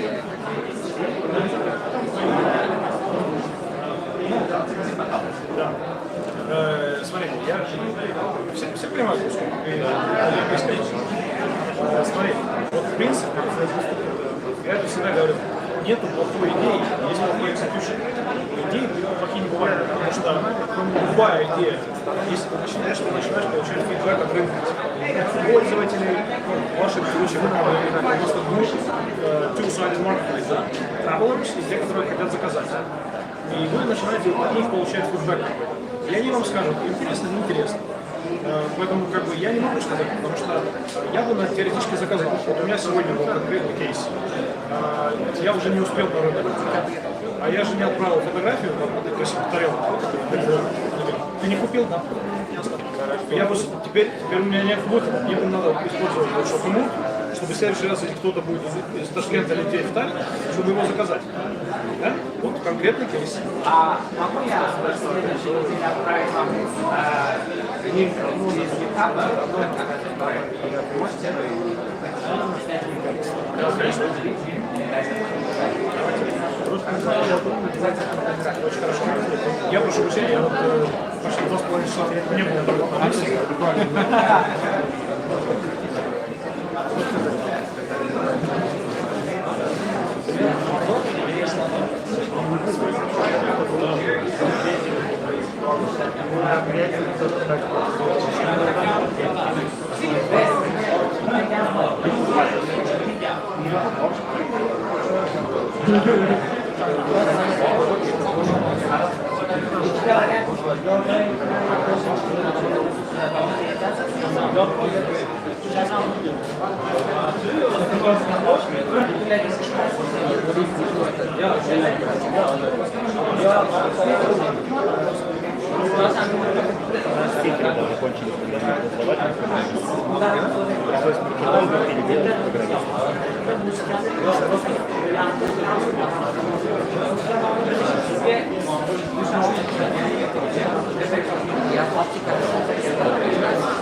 Live.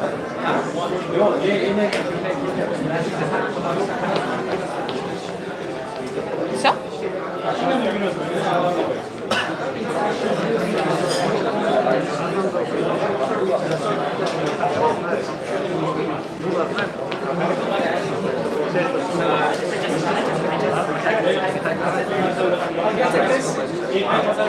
Are we going to take this?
Okay, everybody, let's have a seat.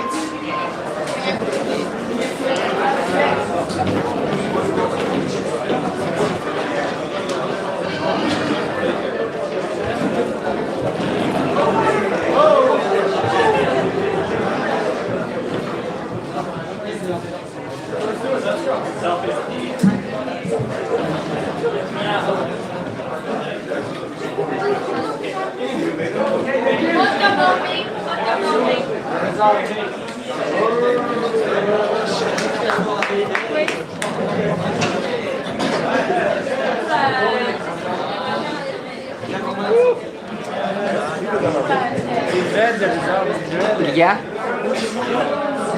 подарки для них всех. Знаете, что память все приготовил.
It's inside of us. Side thing? It's inside of us. You know the result? Okay, so. I will tell you when it's not. 20K.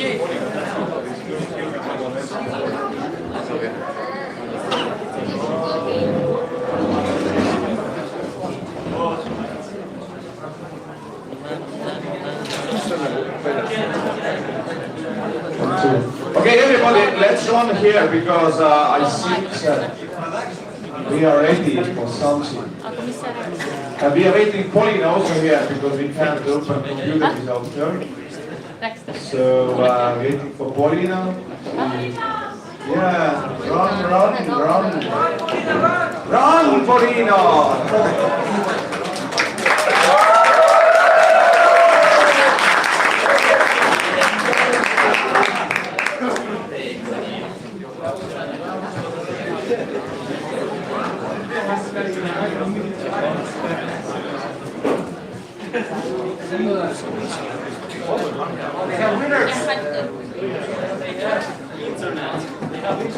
We have internet. Woo!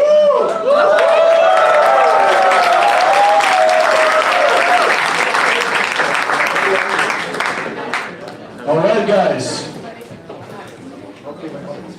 So it seems that the jury has come to some sort of conclusion. I'll be honest, I don't know who won, which places, who are the best teams, I don't know. How about with you? We talked about failure. About serious stuff. Alrighty, guys. So, but before we go to announcing the winners, there are a couple of people and teams we would like to thank. Obviously, our sponsors. Obviously, Ground Zero. That's for sure. But we will first start with Hikmat. Can you please come on stage for a second?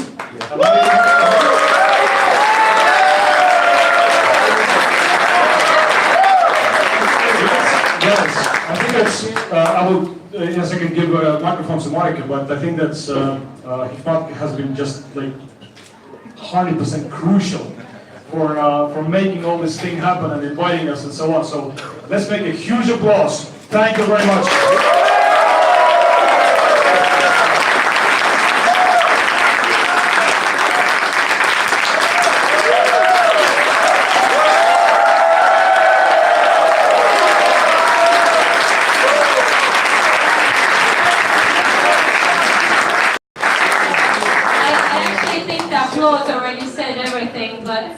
I mentioned we had yesterday we had mentors dinner where I went back into our short history what we have together with Hikmat. It's actually exactly a year ago that we were introduced in Estonia, and I'm so happy to say that in a year we actually created this vibe here, and Hikmat was ready to take us in with Garage48. With all of the mentors, and now we are here and we see the great results. So thank you so much, and I think this is just the beginning of the good cooperation.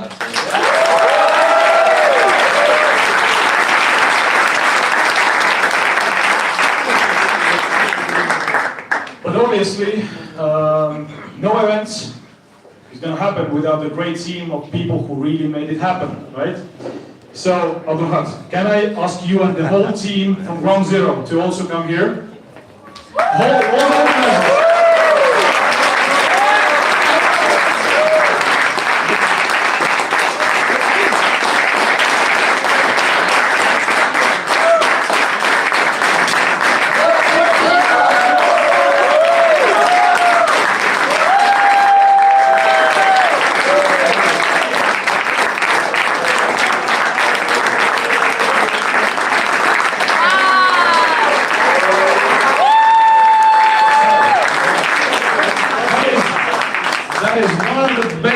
I've seen. They made it happen. They helped us so much. These are the people who we are, obliged to, that we have all the events here and we have had such a great time. So once again, thank you very much, Ground Zero team. Probably also some volunteers. So all of you, thank you very much.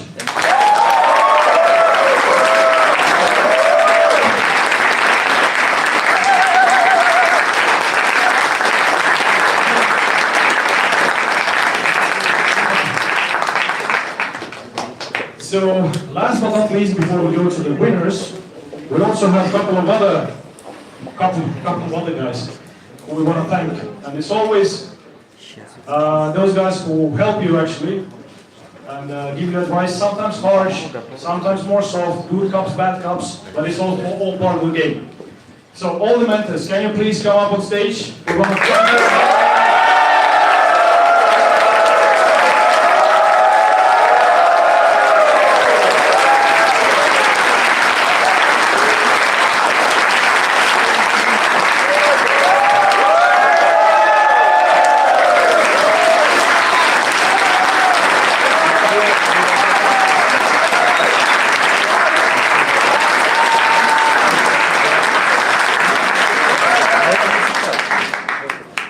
the emotion to live for. Really? Yes. Yes. Ha.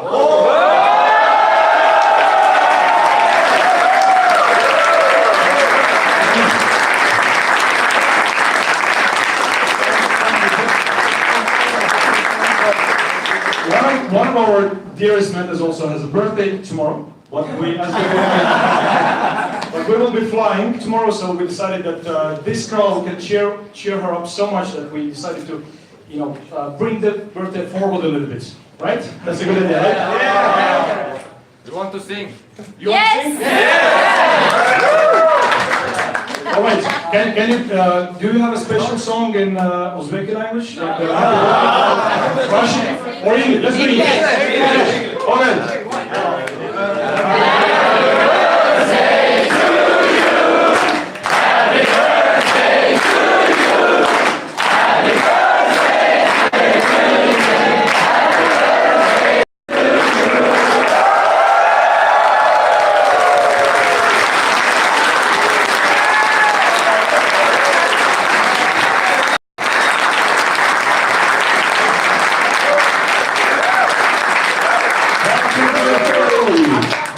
Alrighty.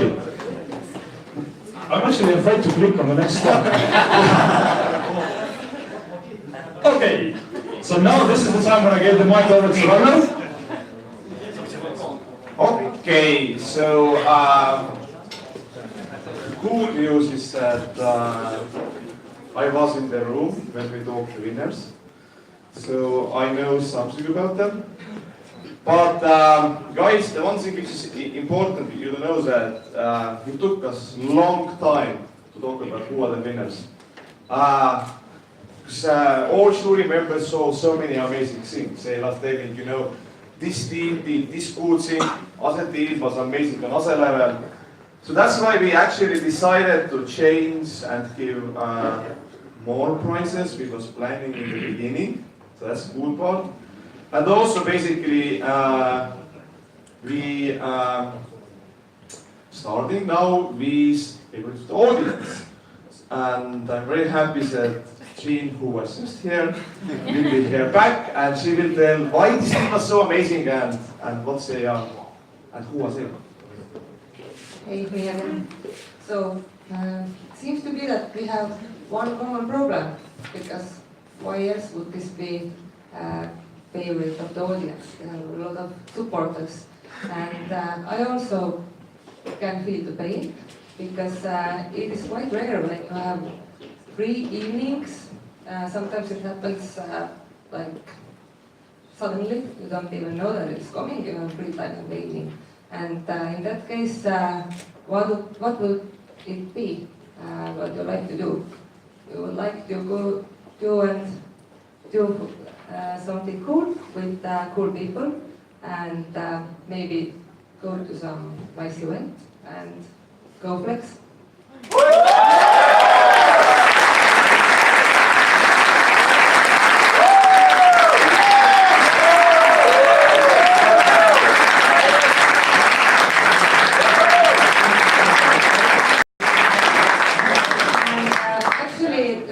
That's one they are favorite of the audience, and the prize seems to be something really sweet from Tallinn, Estonia. And also they get one extra prize, which is language learning course from a linguist, which is also Estonian.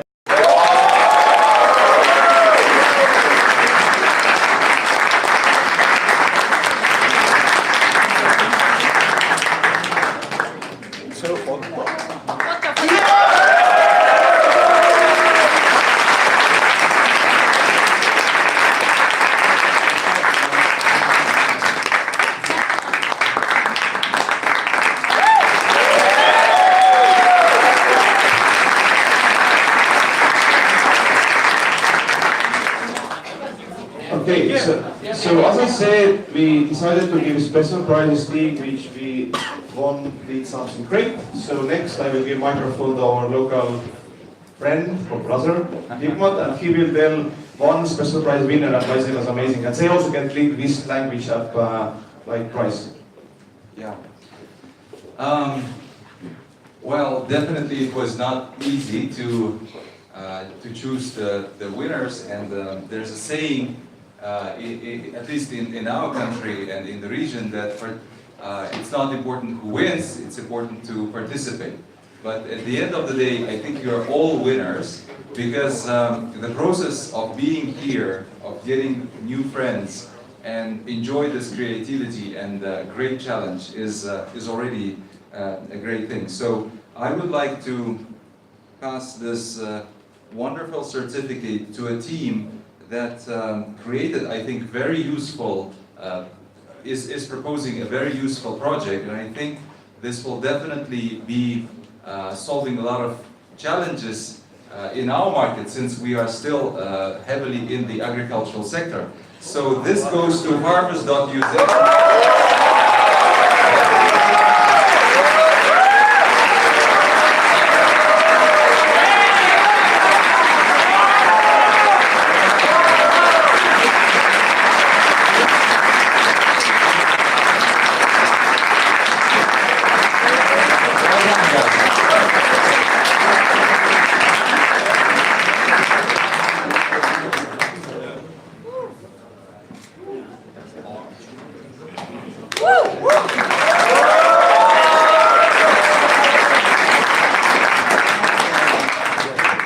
So we have two more special prizes, and first will be given by Tree. Other Tree, because we have two Trees, so.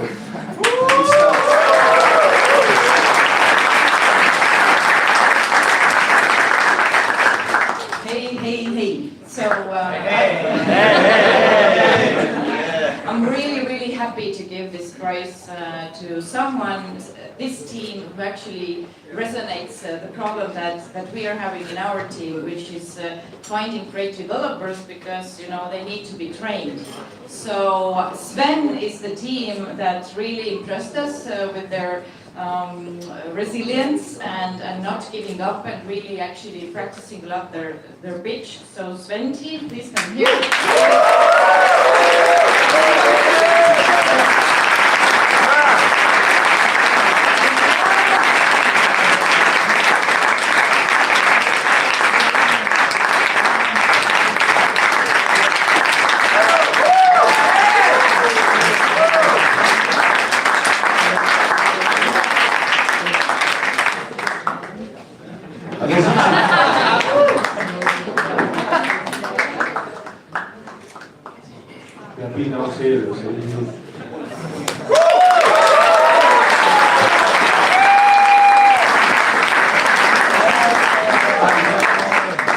Estonia is definitely a country of genes. We have so many genes. And actually, this is the first time in Garage48 history that one team renamed the product by our mentor's name.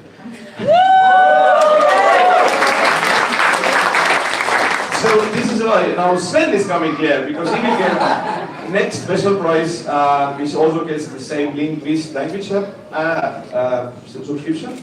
So please. Yes, my name is Sven. Nice to meet you. So there's a team. There's a team which came. They had an idea. They had a grand idea, and then they found out that, oh my God, they can't do it so much. And then at one point they had no coders, and then they get a guy, and then suddenly they have something. So there's a team who had a lot of passion, a lot of integrity, a lot of not giving up. But we also believe that everyone can be better. So what we're giving out is 3 months of linguist access to be better in English, because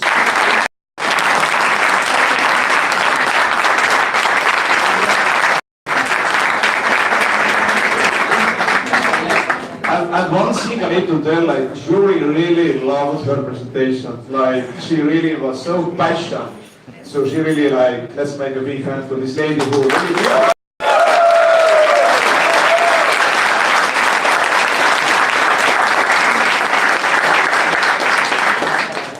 Thank you. So, the next prize is now, we are going to the runner-ups.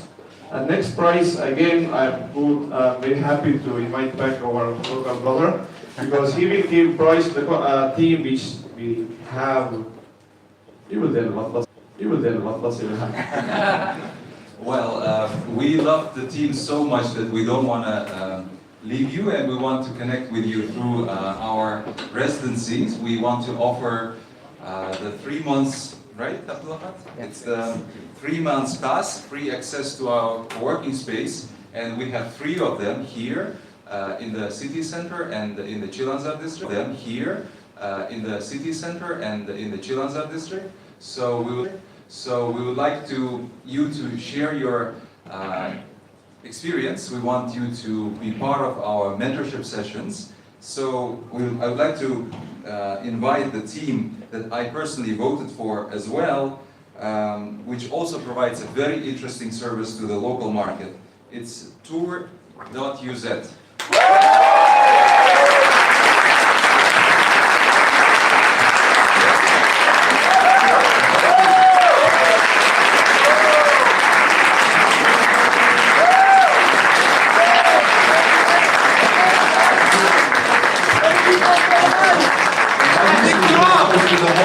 So the whole team can participate and attend all 3 co-working spaces.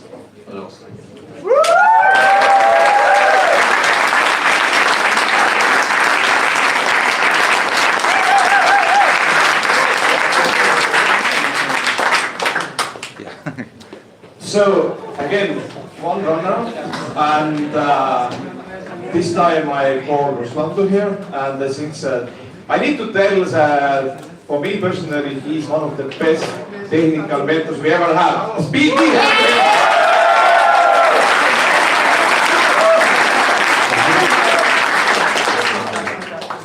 I'm giving the prize for the team that constantly works work hard.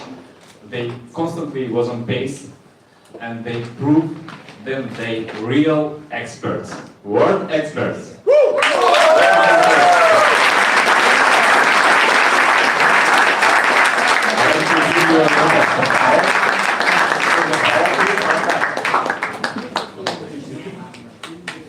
Special prize.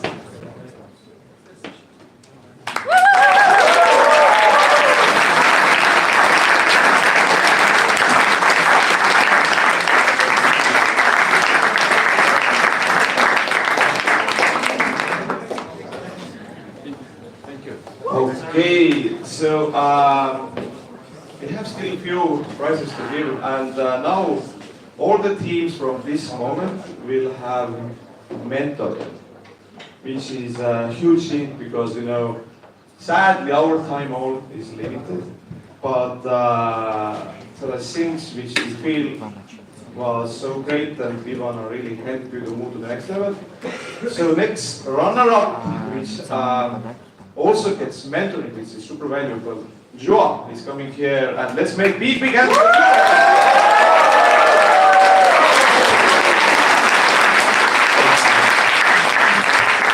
I'm very happy to present the first team that's going to get mentoring from us. As Ragnar already said, we're very, very happy to be here and to help to support the local community and to see all these amazing ideas and startups.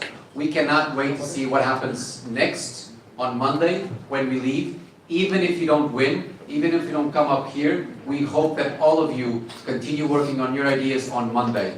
All right? It's very important.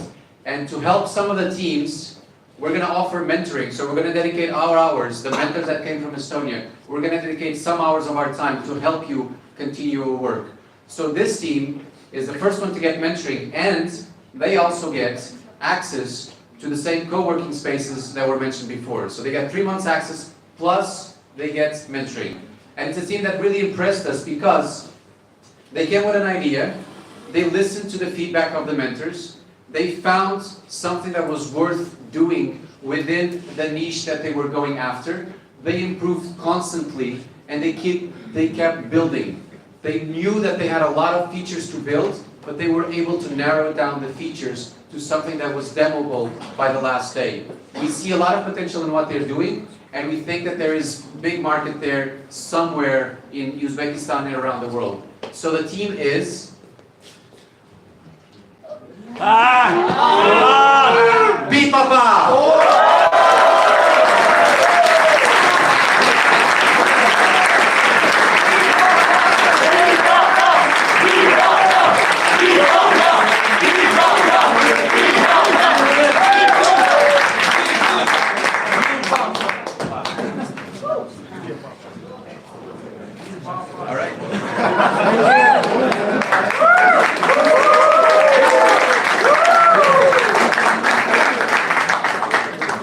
So this happened super clearly, but what really happened was we basically didn't have agreement to have, the two teams were so close that we decided to give one more Estonian trip, which we didn't plan. So this team is Marika now coming and telling is a first runner-up, but the team lead should be in January in Estonia. Yes. So we promised on Friday that we're going to take the top winner to Estonia to start a day conference. But then we decided today in the jury room that one other team actually deserves that spot as well, besides the two people. So we're going to take one extra. I'll tell you a bit about the trip maybe, what you're going into, right? So we're actually collecting around 8 to 10 people from different locations from the CE region. So there's going to be people joining us from Ukraine, from Russia, from Uzbekistan now, and then also from Latvia. And we're going to take you all to the same group 4-day startup ecosystem tour in Estonia. All covered by Startup Estonia and my team.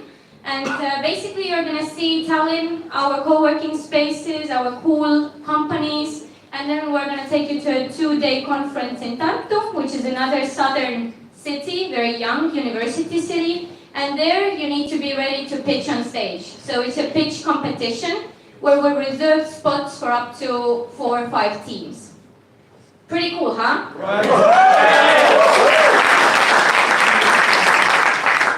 I also think it's very cool. But, so I should tell something about the team as well, who I have here inside, yeah? So as João mentioned, this team is getting also mentoring. So up to now, we are giving mentoring. So all of our team will dedicate our hours to get you prepared.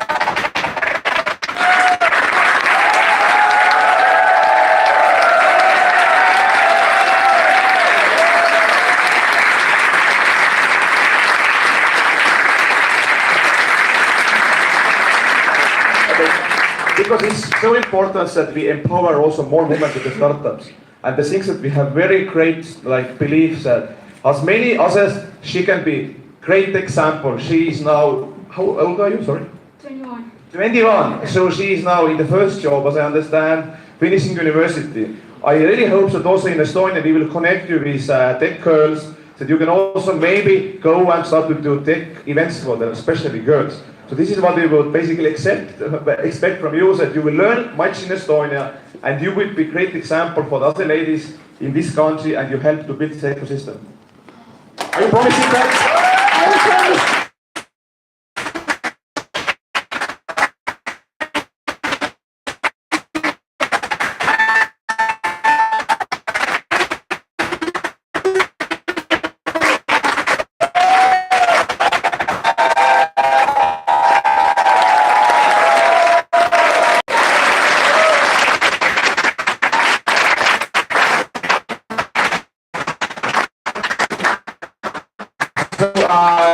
Now it's time for again. No one can decide your destiny beside yourself.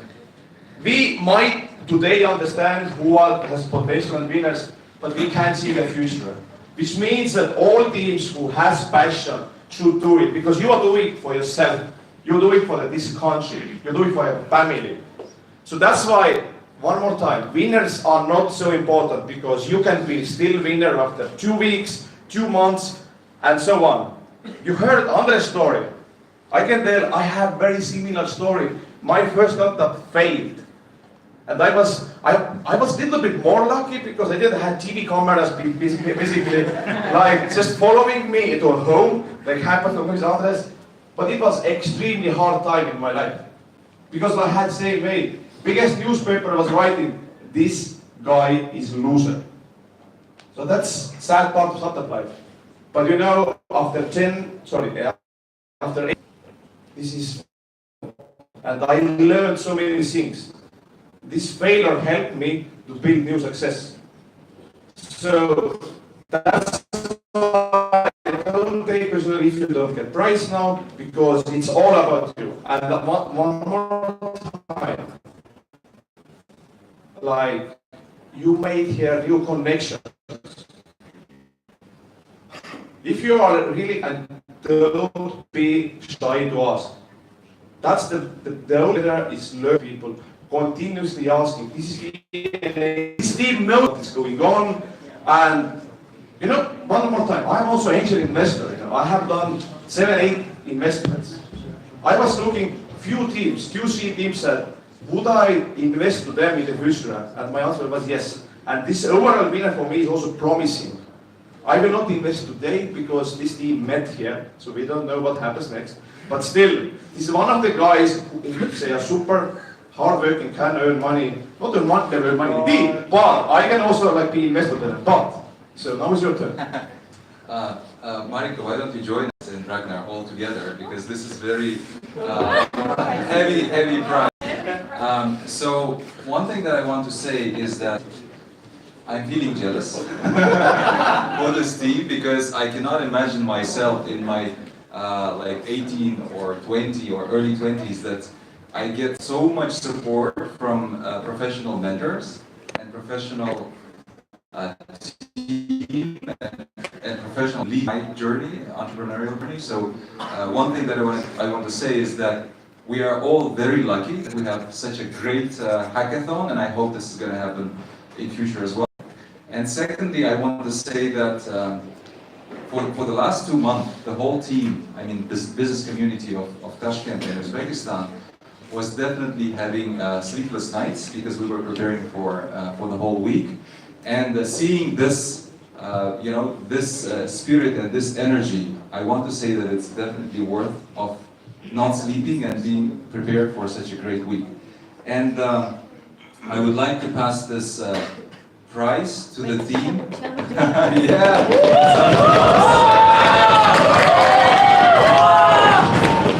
Which definitely impressed the whole jury. Let's take this off. I mean this. And the winner is Control and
So let's first we want also give you a microphone, but I need to tell one thing, guys.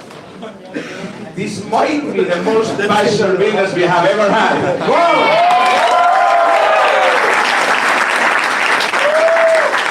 So Monica, what is the date when exactly is this Estonian event? Do you remember?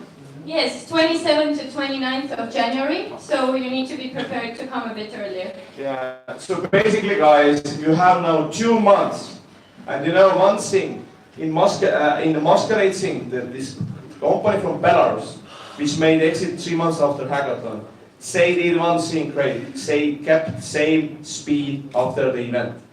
You guys have 2 months now, and you're going to go to the stage in Estonia, so tell how you feel now and what will happen next. Would you promise to have this ready and show this product already in Estonia? Yeah. Well, I was speeching the whole day and you still let me talk. Thank you very much. This was my first hackathon experience.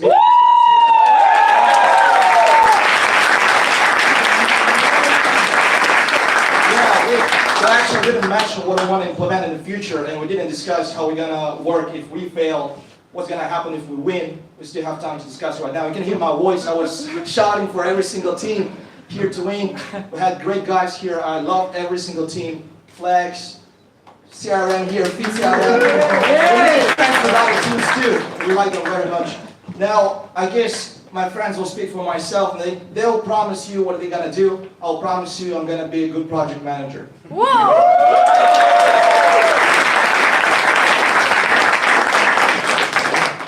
Oh my god. Seriously, like, honestly, I haven't been waiting for this, but I'm a kind of supporter guy for everybody. I was supporter, so it's gonna be like the first winner, like shout out, you know. So really, thank you so much. Personally, it's my first hackathon as well. Yay! I feel my feeling right now, like, you know, our sir here has been talking about failure, and I'm like, you know, hey. Our mentor has been talking about failure, and I'm like, oh my god, I'm just gonna prepare myself for that. And thank you for that speech, sir. Yeah, you did. We're gonna work on this product really hard. I think we're going to have we're going to just you know, extend this hackathon for this 2 months, like as long as we have food, of course. Yeah, we have 3 months here, so we have a spot. Anyone else